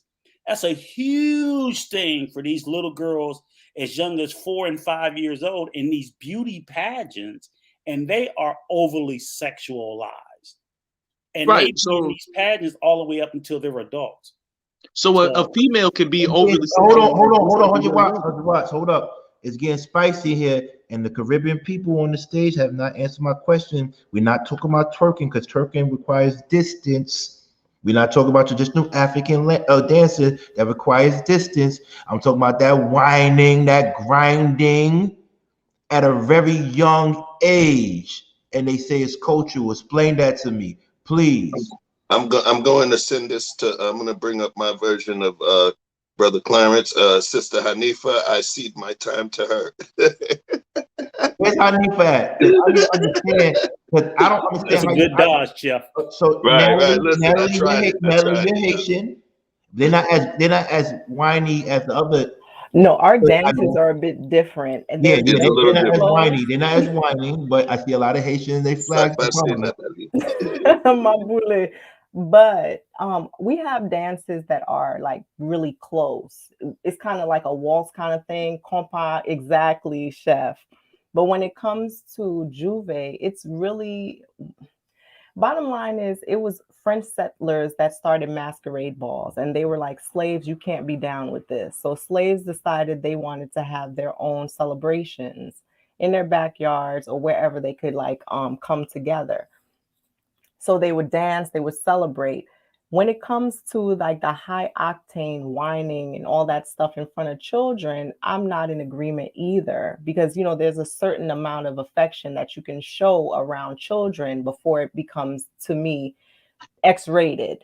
Things that they just don't need to see. But bottom line is, in New York, there's actually a child Juve. So they get dressed up in their costumes. It's more like for children, but it's not going to stop adults from taking their kids to Eastern Parkway where they shouldn't be in the first place. So it's one of those decision-making situations that is just not kosher, period.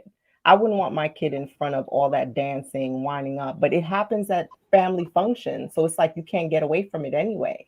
depending on the branches in your family. I know Guyanese folks, Trini So where's the folks. communication, Natalie? Sorry to cut you. Where's the That's communication there?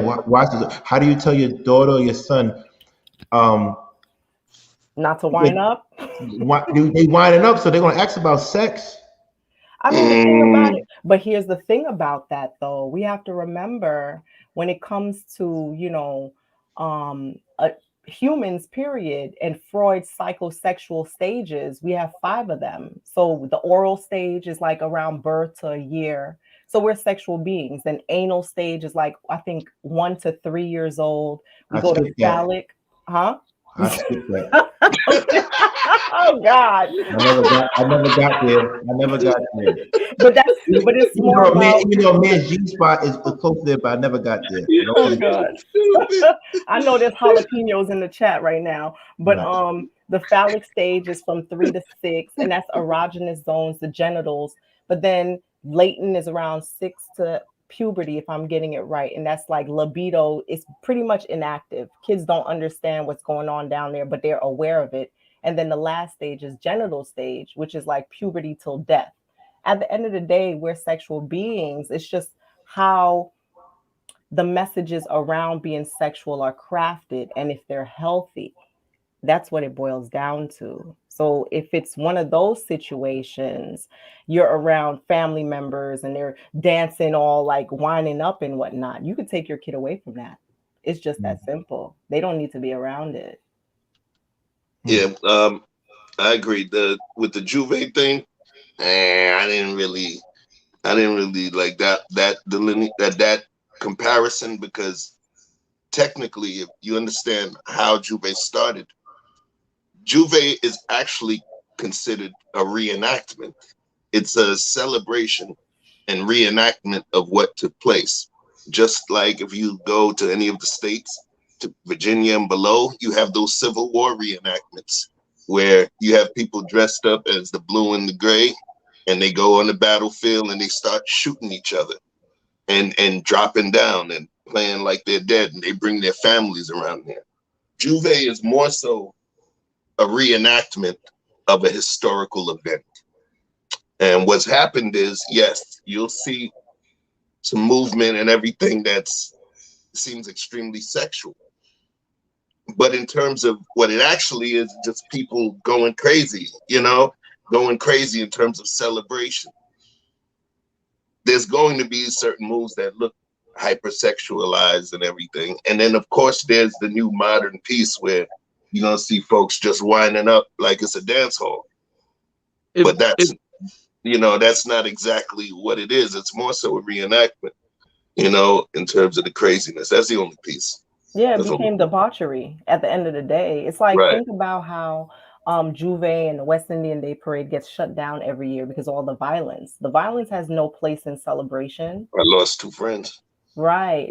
I lost one. So it's like knuckleheads. Yeah. But there you go. It's really about celebration. And I was about to say that too. Like, if we want to make it a little closer to our culture as Black people, between Black Bike Week that happens in South Carolina at Myrtle Beach, right? Between those 2 events, those are events that happen with adults. I don't think there's anybody here in this panel that would take their minor child to Black Bike Week or Freaknik. Yeah, but see, the difference between that is what Chef said.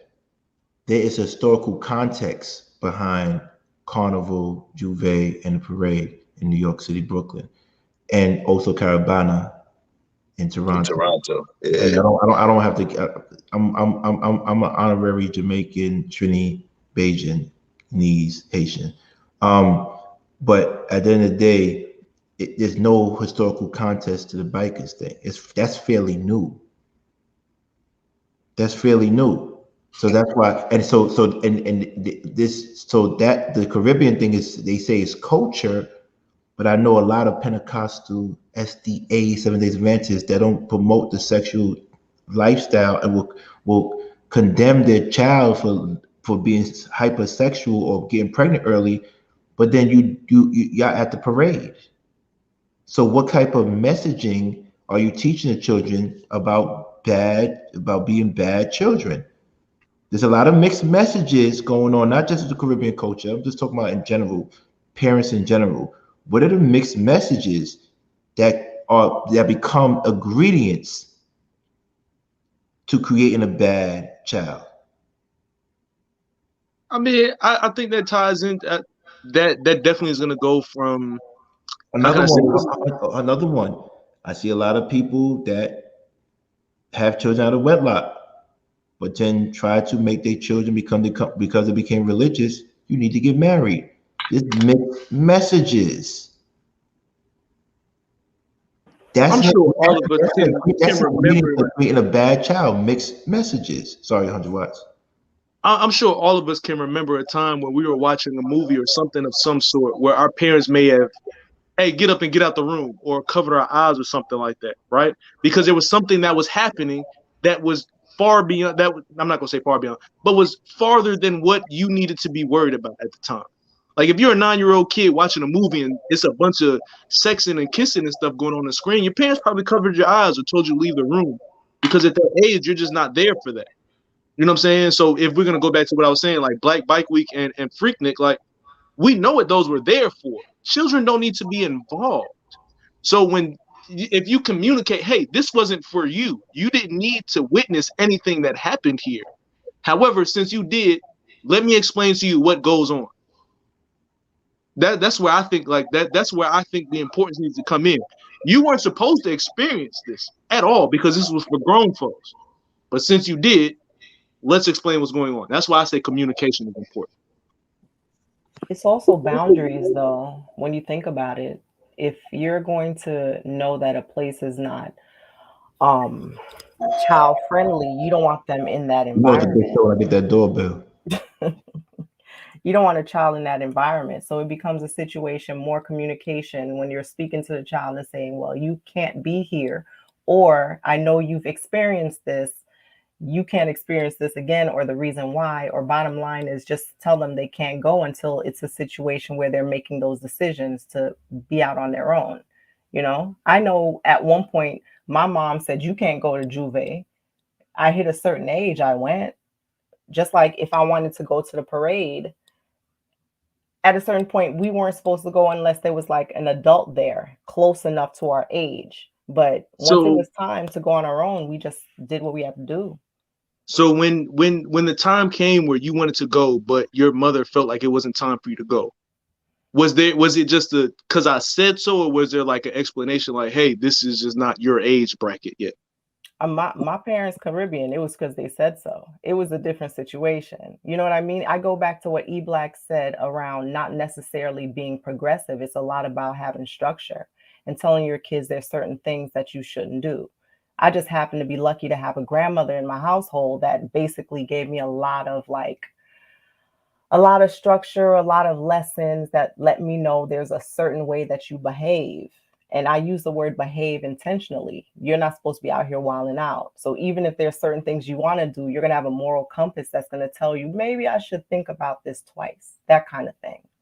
And the thing that I kind of like because I said so. That's one of those things that I, as a parent, try not to live by. Mm-hmm. And I definitely want to hear from other people on this. But because I said so, it's something I definitely try not to live by, because that's just one of those things where I don't understand why. You're not telling me why. Because all you're saying is just because I said so. Now I want to experience why you said not to. So as I mentioned earlier, my freshman year, when I was getting into a lot of trouble, the stuff that I was doing was, you don't need to do this because I said so. Well, you didn't explain why, so let me find out why I don't need to be getting in fights. Yeah, you need rationale. You need rationale after when you correct somebody. I believe parents lack rationale. You can't tell someone something and not give rationale. And that's why I did so. Can I ask a question though? So because you brought an interesting part into it, King, about religion, and I wonder how many people here, I mean, do you all think it's necessary or a requirement that you teach your children, you know, how do you introduce them to religion? And is it necessary that they take your religion? Did you take the religion of your parents? Or did you find your own religion? And that, you know, I'm not a religious person at all. So I didn't teach my kids religion. They grew up to learn their own. Most of them got the same one. I got none. But that's a thing that I kind of think about sometimes, because I do know some parents that are. I know a few couples who are very religious, but they don't take their children to church because they say they want them to choose their own. You know, like I'm not saying, I'm just saying that's some progressive ones, E-Black, okay? We know you're traditional, but there are people who don't want to push their religion on their children for whatever reason. And then most of the people I know, they're very deeply religious.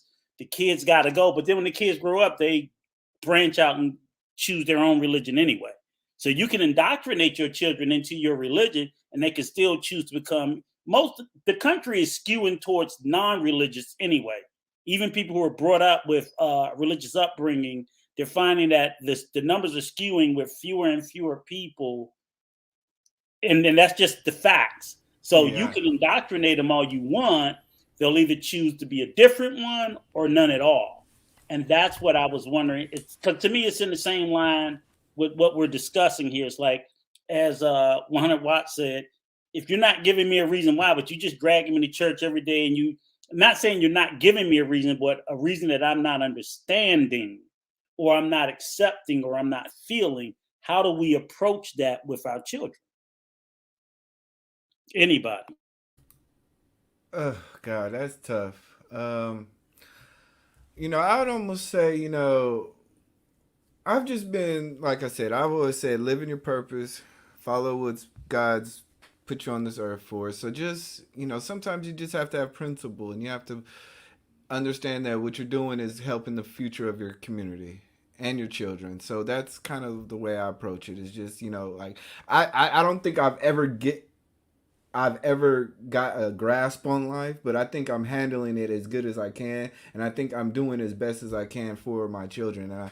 And like I said, when it comes to my child, oh my God, what you got on, Mike? But would it be okay with you if when your daughter grew up, if she all of a sudden decided that she no longer wanted to follow your faith or choose a completely different one? I would understand, but I think I would, like right now, I'm just instilling enough to where when she does get to these rough spots, you know, sooner or later you'll come back around. But your hope is, right, so you set out for them to be what you teach them forever. And right, okay. You can't, like I said, you can't teach, like, that's why you try to get, I don't believe in children getting baptized at like under 13. I think you have to get baptized when you want to get baptized. So she was asking me the other day, we had our, like 2 weeks ago, we had our second Sunday communion, and she was like, why I don't get that? I'm like, you're not baptized. She's like, I don't know. She was like, well, I want to do that. I don't even know what that is. And I told her, I was like, no, you're not ready yet. So there's going to be a time in which she has to get baptized. And you have to instill those boundaries. Like I said, it's just not just with sexuality, but religion too. So there's things that you're going to have to just push your child through and understand that we don't have a choice in a lot of this stuff, man. Like, we don't know. Like, we're all guessing. Like, I hate the people who have absolutes. Like, let's be on the real.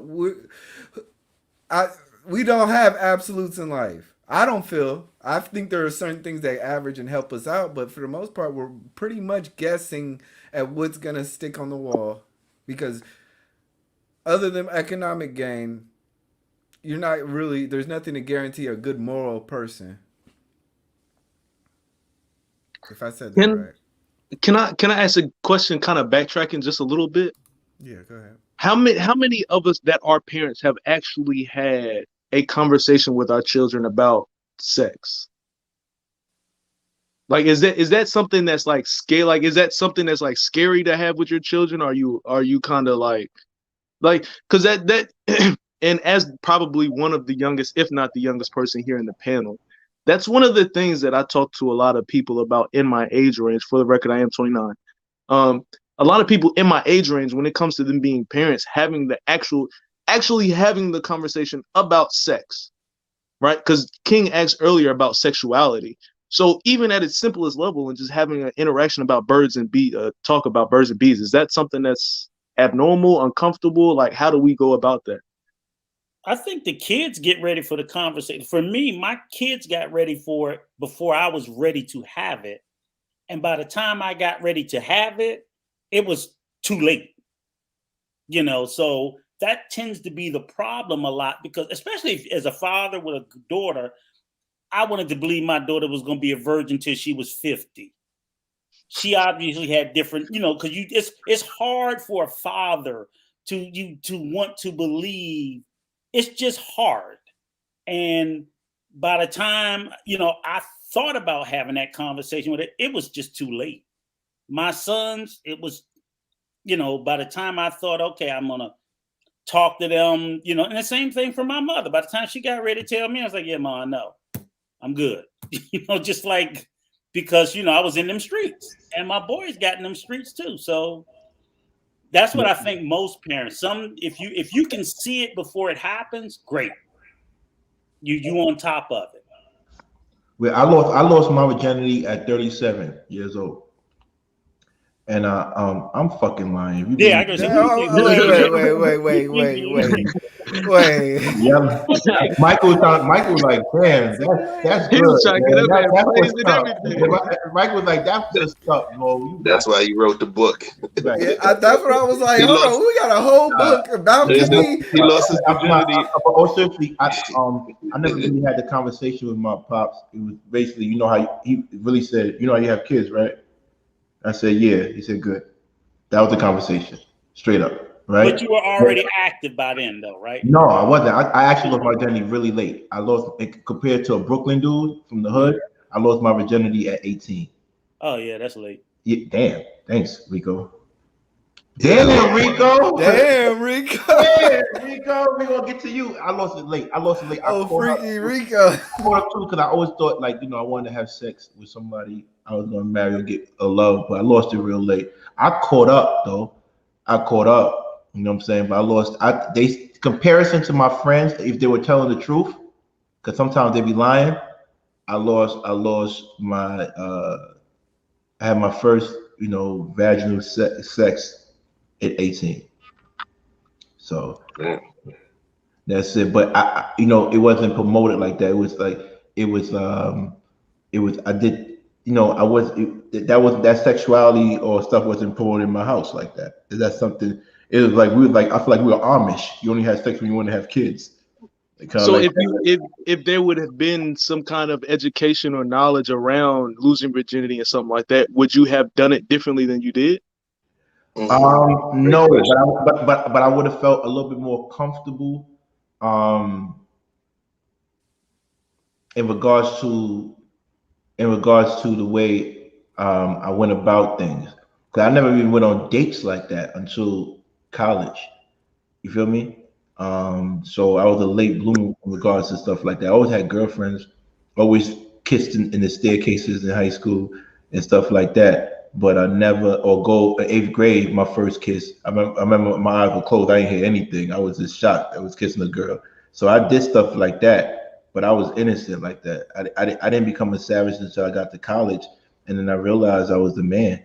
It took me a while. As soon as I walked on campus, I was like, damn, I'm the man. Let me just do what I do. But other than that, I was a late bloomer. Super late. Me in my situation was a little different. How old, Jeff? Yeah, man. How old were you? 12. Okay. But let me explain. I started getting these feelings around 10. What sparked these feelings in me? It's going to be crazy. What sparked the sexuality in Chef? This freaking book that the girls were passing around and reading, and that would always be out in the library. It was a book by Judy Blume called Forever. Bro, Forever by Judy Blume. Now you're talking about in the 80s, man, and they were passing this book around. No disrespect. The first time I got, the first time I solidified, right? We're gonna use that term, was reading that book. Then moved on, 12 years old. One of my best friends in middle school, she was larger. She would be technically, if she was an adult, considered Amazon, but she was larger, right? She was fully developed. And the high school guys used to always holler at her. She and I were best friends, always walk home together or ride the bus, ride the city bus to the crib. She was going to be dealing with this dude, and she wanted to practice for preparedness. And that was, she wanted to practice on me. That was my first sexual experience. Now, we're going to fast forward. I was about 17. A gigolo soul. Right? So I was about 17. And one of my aunts, she actually had veered away. And yeah, I'm going to blow my aunt up. I love you, auntie. Right? She had veered off into, she became a Jehovah's Witness. Right? And one day, she was like, hey, let's talk. You got girlfriends now, this, that, and the other. She said, are you sexually active? I was like, yeah. She's like, really? I was like, yeah. She said, how long? I told her, and then she went and pulled, she said, I want to tell you about something. It's called fornication, right? And then she started hitting me with the book stuff. But we talked, she was like, don't worry, don't worry. She went and told my mom. My mom started looking at me all crazy ways now, right? Nothing was ever a problem, but then one day my mom goes to clean my room. She sees a tissue. And since my aunt told her that, oh, he's sexually active, now she assumes a tissue is a cleanup, if you know what I mean. My mom never had those conversations with me. You get what I'm saying? Later on, I understood. She was afraid. She felt that I was going to endanger myself. One of her biggest fears was me impregnating somebody at a young age. So her fears were the thing that did not allow her to have those conversations with me. So when she saw how deep in the game I was already at 17, it was like, whoa. But here's the last piece. That sexualization now, my stepdad, right, after I got my first piece, right, whenever my stepdad and my mom were going through it, he would go sleep in the guest room. And there was one point he was sleeping in the guest room for about 2 months. And I used to creep up into the guest room. He always had dope cameras and different things. I went into the nightstand. Man, this dude had a portfolio of magazines and a couple of videotapes, right? And a couple of videotapes. And man, I was watching them things. In the end, did it turn me into a deviant? No, don't laugh. It turned me into an unselfish lover. Because I didn't learn it from the streets. You feel what I'm saying? I learned it from professionals. So what it did was it taught me, okay, oh, this is the appetizer and this is the entree. Oh, okay, and this is the dessert. Got it now. It turned me into an unselfish lover, believe it or not. But I'll call myself an anomaly. You get me? Because some people, it could turn their life a whole different way. Well, please, I have 750 subscribers. I need 1,000. As you can see, my Fiji bottle is extremely small. I used to have the big bottles. I need to get monetized immediately. I want to go back to the big bottle Fiji water, please. I used to have the big ones. If you look at the old streams, I had the biggest ones, 1.5 liter. Now I'm back to this because I'm not monetized. Work it out, people. Work it out. Thank you. I'm not saying nothing about none of what y'all talking about. I'm just letting Oh, you know was right she now. black? No. You're going to incriminate yourself too, damn it. What age? I mean, we don't teach men. We don't teach men sex education like we teach women because we try to protect our daughters, right, or our nieces. So why is that to the ladies? Ladies on the panel, why are sons taught sex education as much as women and body care? Why?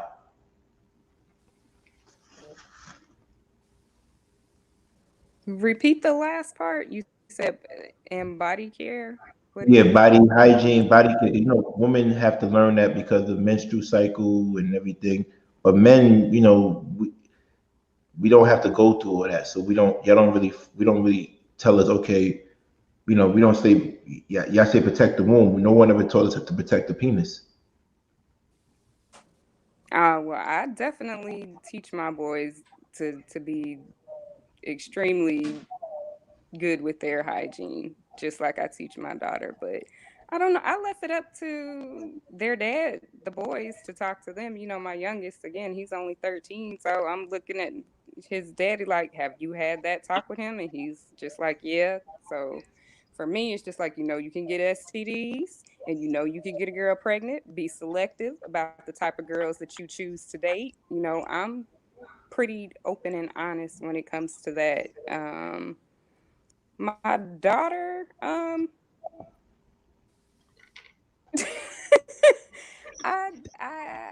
really haven't. I mean, we've had the talk, but because she's not active, and there's just certain things that back to the whole over sexualization thing.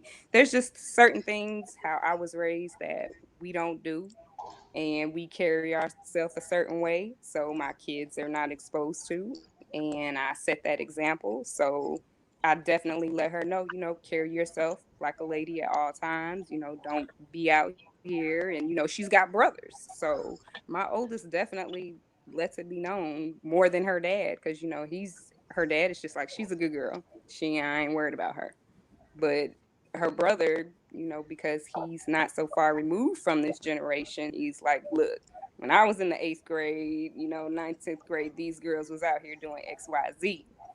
Don't let me catch you out here. So I don't know. But like Chef said earlier, it's definitely a double standard when it comes to it. And that's just society, the whole feminine and masculine thing. So I don't know. Y'all scaring me. I'm not ready yet.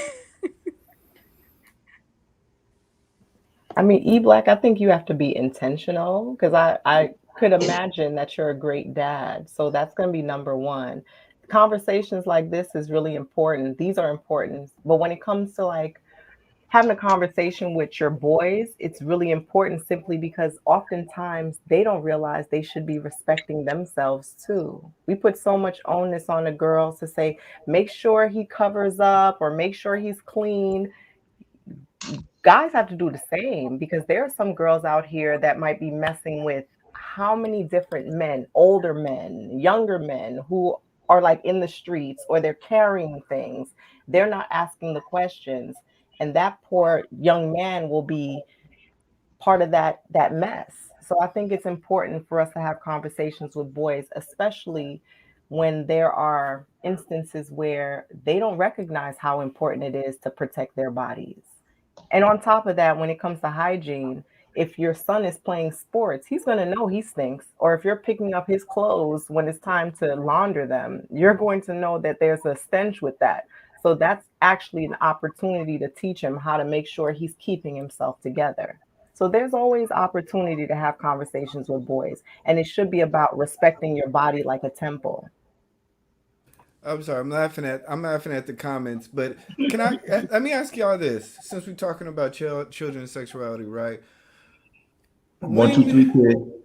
Salute, bro. Salute. oh hey, what's going on? I'm sorry. How about this? 1, 2, 3, kid. I grew up around Planned Parenthoods, right? And that's where I got a lot of my sexual education from. Is I used to have the clinic right down the street. I get my bag of condoms, even though I didn't use 90% of them. I probably wasted most of most of my condoms that I got from there. But I that was one thing that I used to do is go down to Planned Parenthood, get me a bag. They'd expire. I go get me another bag or whatnot, and or they get lost in my gym bag. But what? The lifetimes, Yeah, oh lifestyles. gosh. The NYC condoms. Oh my gosh, them things. All jokes aside, people still use condoms. All jokes aside, Say it again. all jokes aside, do people still use condoms? Are we still having sex with condoms on when you're supposed to be having sex with someone you really know and trust? That You that better kind of be. that leads to my No. question. That leads exactly to Right, my right. question. Because I thought I was gonna go someplace else, but I'm saying when you wear a condom, isn't there some level of distrust?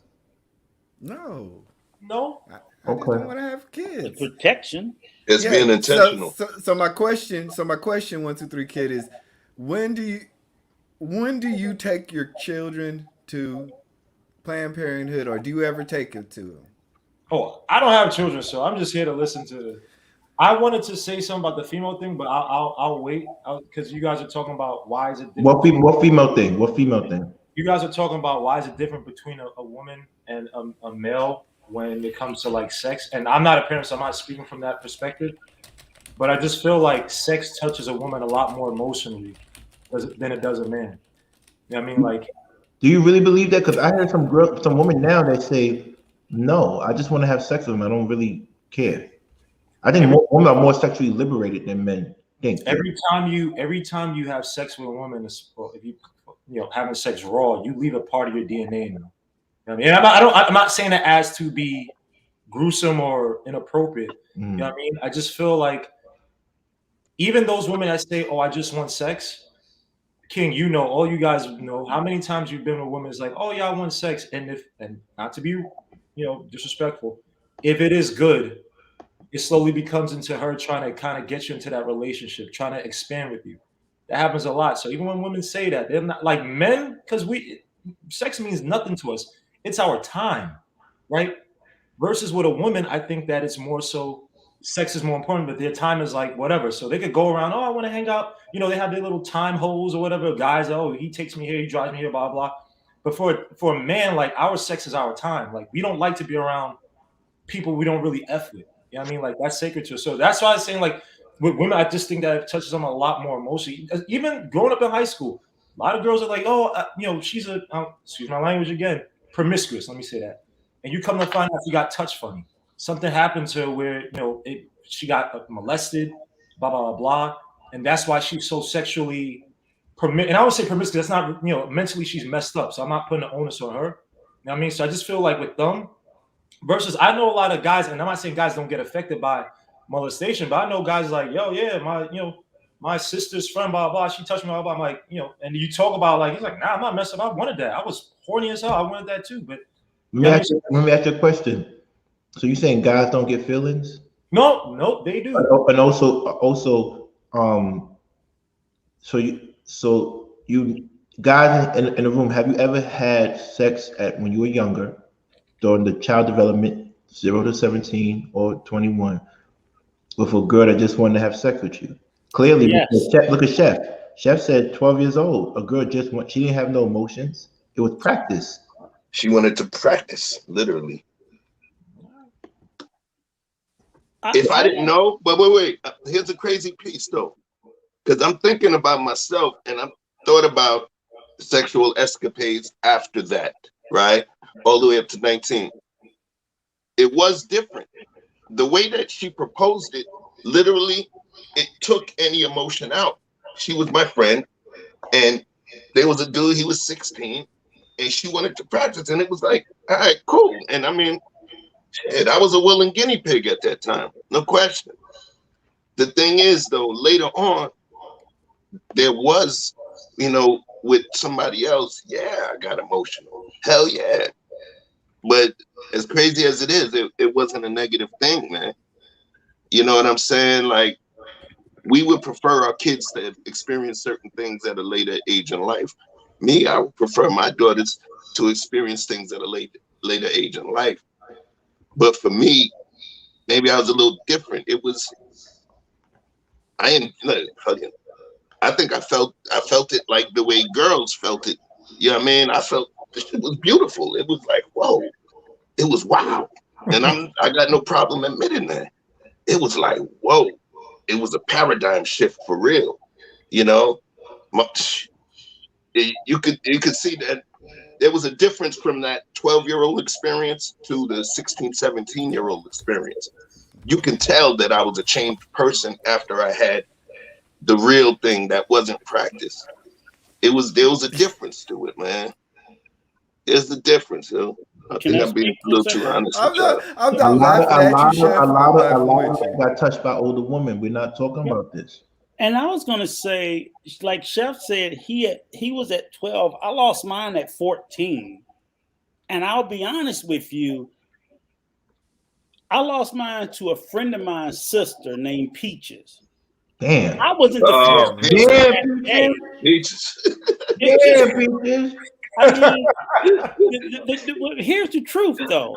Sorry, man, the laughing. reality is, as Chef said, it was no attachment there at that young of an age, because you basically almost at that age, I'm 14, she might have been 13, 14. You got children experimenting with each other.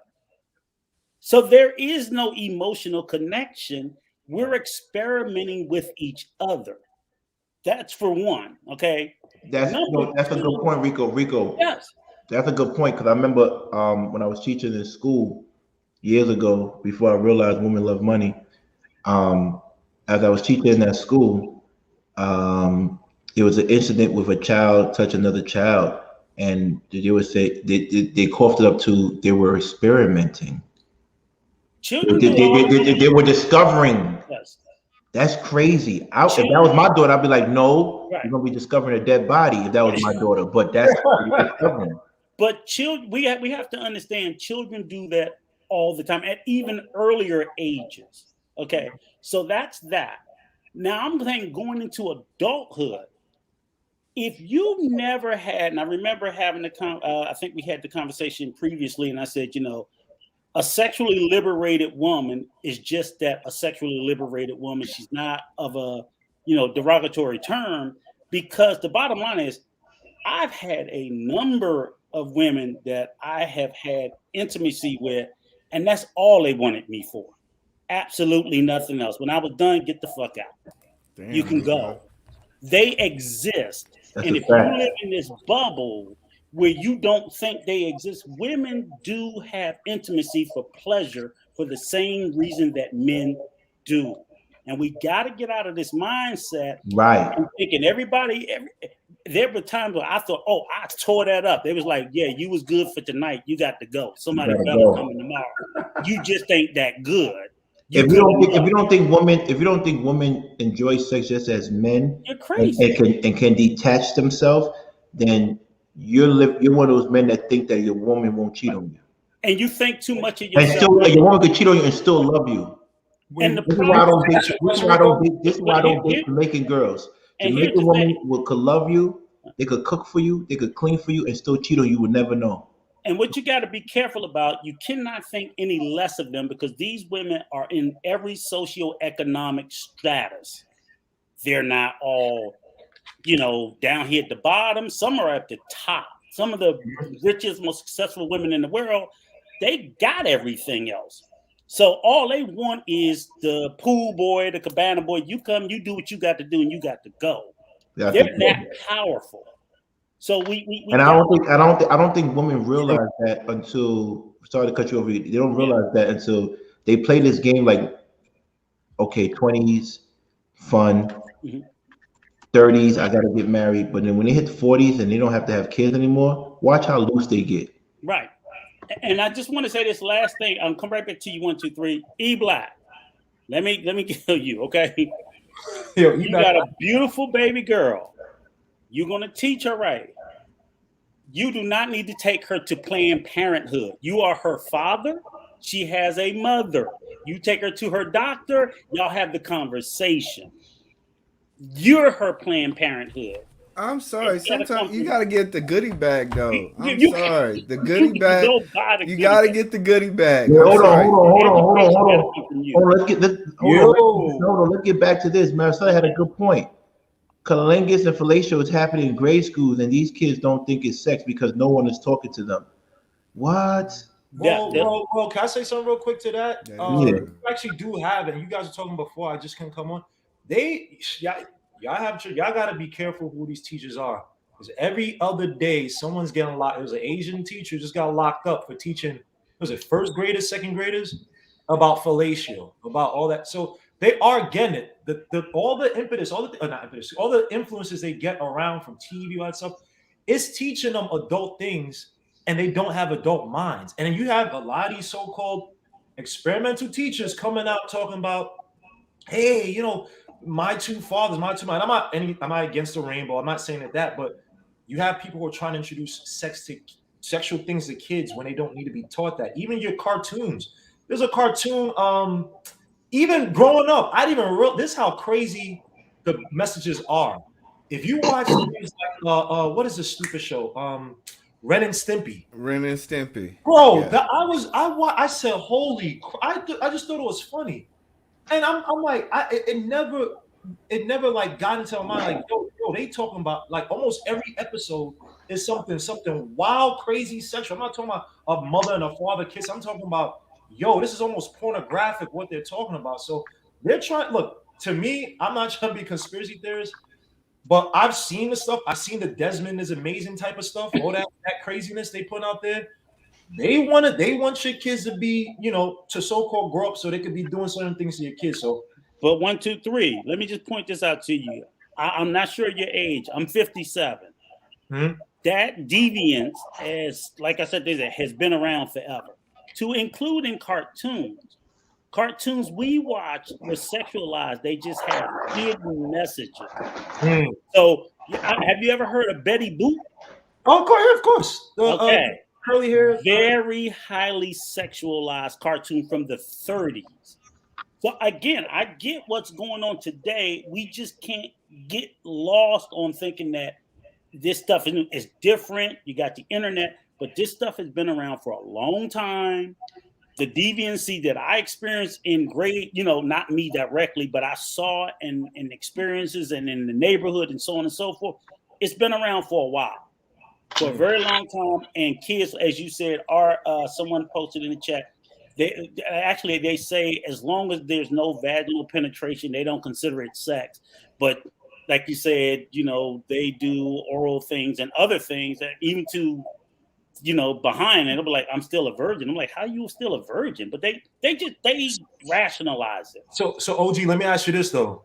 Do you think that it was better in your time? Because you're saying the messages were there, but I feel like, and granted, you had probably like religion was probably a lot more important, or there were more institutions that kind of control that stuff back then. I don't say controlled it. People still messing around, but it wasn't as so-called. I know you had the sexual revolution and stuff, but now it's come on, like people just hit it more. That's all. They just hit it.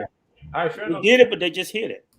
Hey, Mike, you want to input on this? I haven't heard from you, Michael. Yeah, man. You could come in. What was the pause? You could say whatever you want to say, man. What was the original question? Because I know it's around like what kids and teachers teaching fellatio and cunnilingus. Oh yeah, no. See, I haven't. If that's like an article or something like that, I haven't seen it. But I've heard what that new Common Core or whatever. They're just teaching love, to all the children. And I think going back to something that I think Watts has said, that's who's gone. He was just like, but I think everybody on the panel has been saying it, man. It's just about being intentional. And I know for me, I have to be, more conservative with my public display of affection because, like I said, I have girls and boys. So, what I'm saying? Every time my wife comes in the kitchen, I can't just smack her ass just because it's there. You know what I'm saying? Because they're watching me and they're like, ooh, okay. And then my son will be like, all right, I'm going to crack it on my daughter or my sister or whatever. But they don't know because they just think it's fun because they love their dad and their mom, So it's a touchy thing. But I know for me, I heard a lot of things in school first. And then my dad gave me the talk, but I think like Rico said, like by the time he gave me the talk, I wasn't having sex, but I think it was too late in the sense of it's like, yeah, we definitely should have been talking about it sooner, and it should have been more in depth. Because in school, whatever the parents let the other kids get into when they at the house, they telling you all of that at school. So they funny or you laughing at what they saying. You know what I'm saying? So it's a lot more like in your face, especially because I remember, like I said, I'm 28, like Watts, man. So I kind of remember still like middle school. You know what I'm saying? And that's when I lost my virginity. What? 8th grade, I was like 13 or 12, something like that. I think I was 13. Yeah, you know what I'm saying? So, but it was like I said, I think it was way too late. Like I said, it should have been more in depth. And I think that now I know for me, I'm definitely going to be intentional because I think somebody else said this. It's like, or I guess it's the whole thing going back to the nurturing the nature. Because my ex-wife, she has some traits that are generational that I have to combat that I see already in my children. So for me, I have to be like, okay, because I'm in therapy, I have a marriage counselor, and I have a life coach. So I am intentionally fixing myself so I can not only just tell them, but I can show them because I could tell them all day. But if I just show them that, hey, this is how you're supposed to live, this is how dad lives anyway. And if you look out in the observable reality in the world, you'll see those rainbow couples or whatever, but then you'll see hypersexualized hetero couples. At the same time, if that's something that you're getting fed at home, you're more than likely leading your children in that direction. Like I grew up Christian.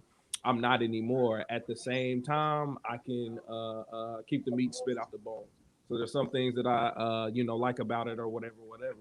But when I don't, I just because I'm not a Christian no more. So fuck it. You know what I'm saying? So, but what the things that I know that will statistically make their life better and what just I've seen, because like I said, my parents are still together and it's been 30, 40 plus years.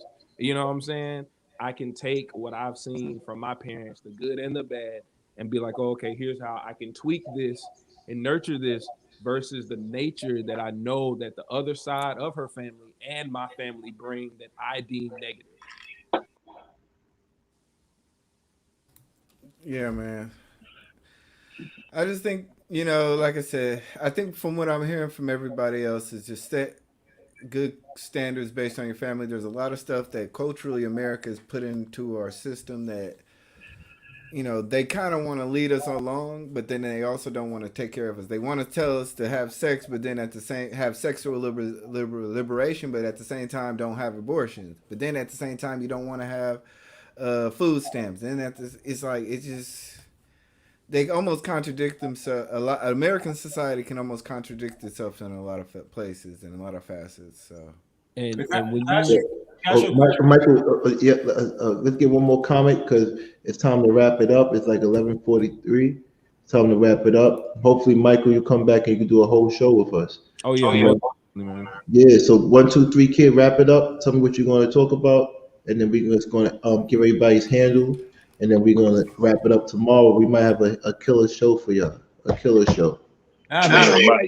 What you Yo, mean, bro. Mike?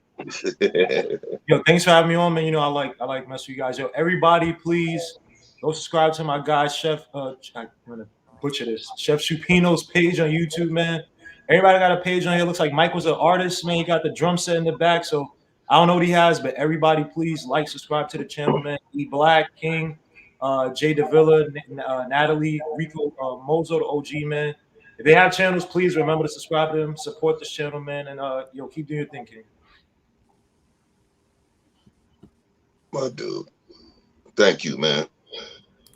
let Mike go. Mike, go ahead. You got a channel? Yeah, I do. I was just pulling it up so I could accurately tell you guys in real time. So my YouTube channel is that at Crested Wiz. The latest video that I did 3 months ago, I'm gonna get back at it. It's called Restoring Masculinity with my marriage counselor, and he has a channel as well. And he's pretty much, make a long story short, he's like I guess a new age pastor or whatever because he believes in the Messiah or whatever. But he has practical things, and he gets like someone like me that comes from a more or that's exploring a Afrocentric way of living. So I can still take what he's saying and apply it to my life, and it works, right? And then like 1, 2, 3 said, I'm a musician as well, so I have drum covers. I'm a drummer. I have interviews with other drummers on my channel as well. I have an interview with a dude from the conscious community named 13 the God, and his Instagram is at 13 the God. My Instagram is at Black Collar King, or you can type in Crested Wiz as well, man. And King, I appreciate you guys. Content's on there, content's coming. I appreciate you guys again. I appreciate you, brother. Come back, my guy. We going Rico, you want to let the ladies go first, or you want to go first? Let the ladies go. Okay. Natalie, do you have one? I actually don't have one. I just enjoyed being on a panel. I'm actually at some point thinking about getting a page, but I don't know when that's going to happen. Oh, okay. You know we got you. So whenever you need us, we got you. I Give know me you give all me a do. holler, Natalie. Natalie and Linsky, give me a holler. We may be able to do conversation about Haitian American kids growing up in this I hear crazy that. country as well. So y'all So just tap gonna in with me on the discriminate against email. us. Tap in with me on the email. I had a thought about that as well. Where's you well, I guess find a way to get the email to me. Or you know what? I'll reach Oh, out to it's my name. Marcella. Oh, It's that's just it. my Oh, name. It's my name at Gmail. Chef Shapino, one word. Chef Shapino at I'll gmail.com. do that. Good night, y'all. Good night. Thank Good you. night. Bon dream. Jay Davilia. Davila. Davila. Davila. Davila. That's right. I don't have a page yet, but I'm working on it. I'm really into metaphysics and spirituality, so that will be the basis for what my page is about. I do offer services right now. I'm a little booked. That's why I'm really busy. Tonight was one of the few nights I do everything from tarot readings, birth charts, akashic readings, um, into that type of stuff. I do body products. My website is being worked on for all that stuff. But yeah, currently I do not have a page, but I definitely enjoyed y'all. Hopefully y'all can get into some metaphysics and stuff on this channel. So I want to talk to you I about that. wasn't able, I did tune in for like a hot second the night y'all Uh-oh. about soul ties, but I couldn't stay because I was busy. So, but yeah, what's up? Yeah, let's talk about that. Let's get into that You said metaphysics. what we Let's talk about that soon. You got an email address or a contact? You can put it in a private chat. Yeah, to them. okay. Contact E Black or Chef in regards to that, Okay. Okay. or I Maricela. certainly will, but all right, I will. But thank you guys so much for having me. Like I said, this is my first time. I was Appreciate you. nervous as hell. No, you did a great job, actually. Yeah, you're a I be natural at talking this. You're all a kind of natural. I You be did a talking all great kind of job. shit in the chat, but yeah, I was No, nervous. you So did a great job. We want you up here more. You did a great job. but Okay. And thank you feel free to guys. interrupt us sometimes because I know we take over sometimes. Yeah, Rico, I want to say one thing too before I go. Oh yeah, Maricela's stuff is right there. You could hit her up, and you could definitely talk about that. And tomorrow, Jay Davila and Natalie, tomorrow we want y'all to show up because tomorrow we have conversation with queens. It's gonna be all about the queens, the flowers. We want the men to show up. But with the men, we're gonna dominate the chat room. We're gonna give our opinion about what they said, but the women are gonna control the panel and they're going to set the tone. They're going to have the conversations, and they're going to have the right to pull us up and talk to us when they want to or they don't want to. But tomorrow, Tuesday, is Conversation with Queens, and this is going to be a permanent show on Conversations with King. What So time? I'm excited for this because I want the women to have their voice, and I want it to be respected. And I think y'all going to have more confrontation than we do. I have a feeling. It might not start the first 3 weeks, but I think during the fire you're gonna find people to come in that's gonna be trolls, other female trolls. Trust me. But y'all gonna handle yourself because y'all the flowers. I'm gonna say please go and support Conversation with Queens tomorrow. Same time, 7 o'clock. Also, thank you for everybody for supporting my channel, and I appreciate you going to support everybody's channel that's on this panel, and the ones that's not on this panel, especially the four horsemen, the knights. And oh yeah, Rico's a knight, guys. He's a knight, so he's definitely one of the knights, man. We I'm a love him. squire. Nah, you definitely one of the knights. So support Rico, Willie, Rashawn. I don't know, Rashawn went someplace. He left us, but we still love him. But definitely support them, and that's basically it. 250. I got to Friday. to get 1,000 a month, 250. I think I could do it. Go tell a friend to tell a friend. I could get 250 in what, 5 days? I could get 250. Yeah, I could get Yo, tell a friend to tell a friend. Shit, we can all be friends. Shit, we can do this every weekend. Is that all right with you? It's all right All with right, me. keep banging. Michael, I just want to say this. You're giving me serious animal vibes from the Muppets. I love it. I want to see you rock out one time. Yo, he's so fucking crazy. I want to see you rock out one time. I want to see you in yo, the jam session, brother. yo, you are hilarious. You know no audio book, but it's No, on every platform. No audio book, though, but it's on every platform. It's so funny about that, real quick, man. Because Dr. like I T. said, I'm a musician and I still play drums in church, right?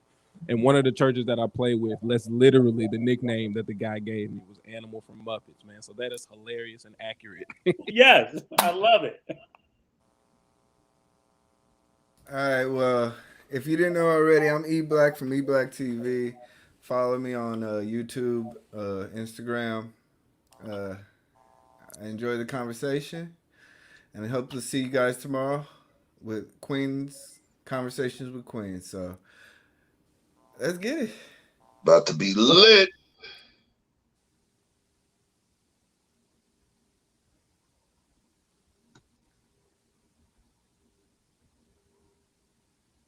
Chef, did you go?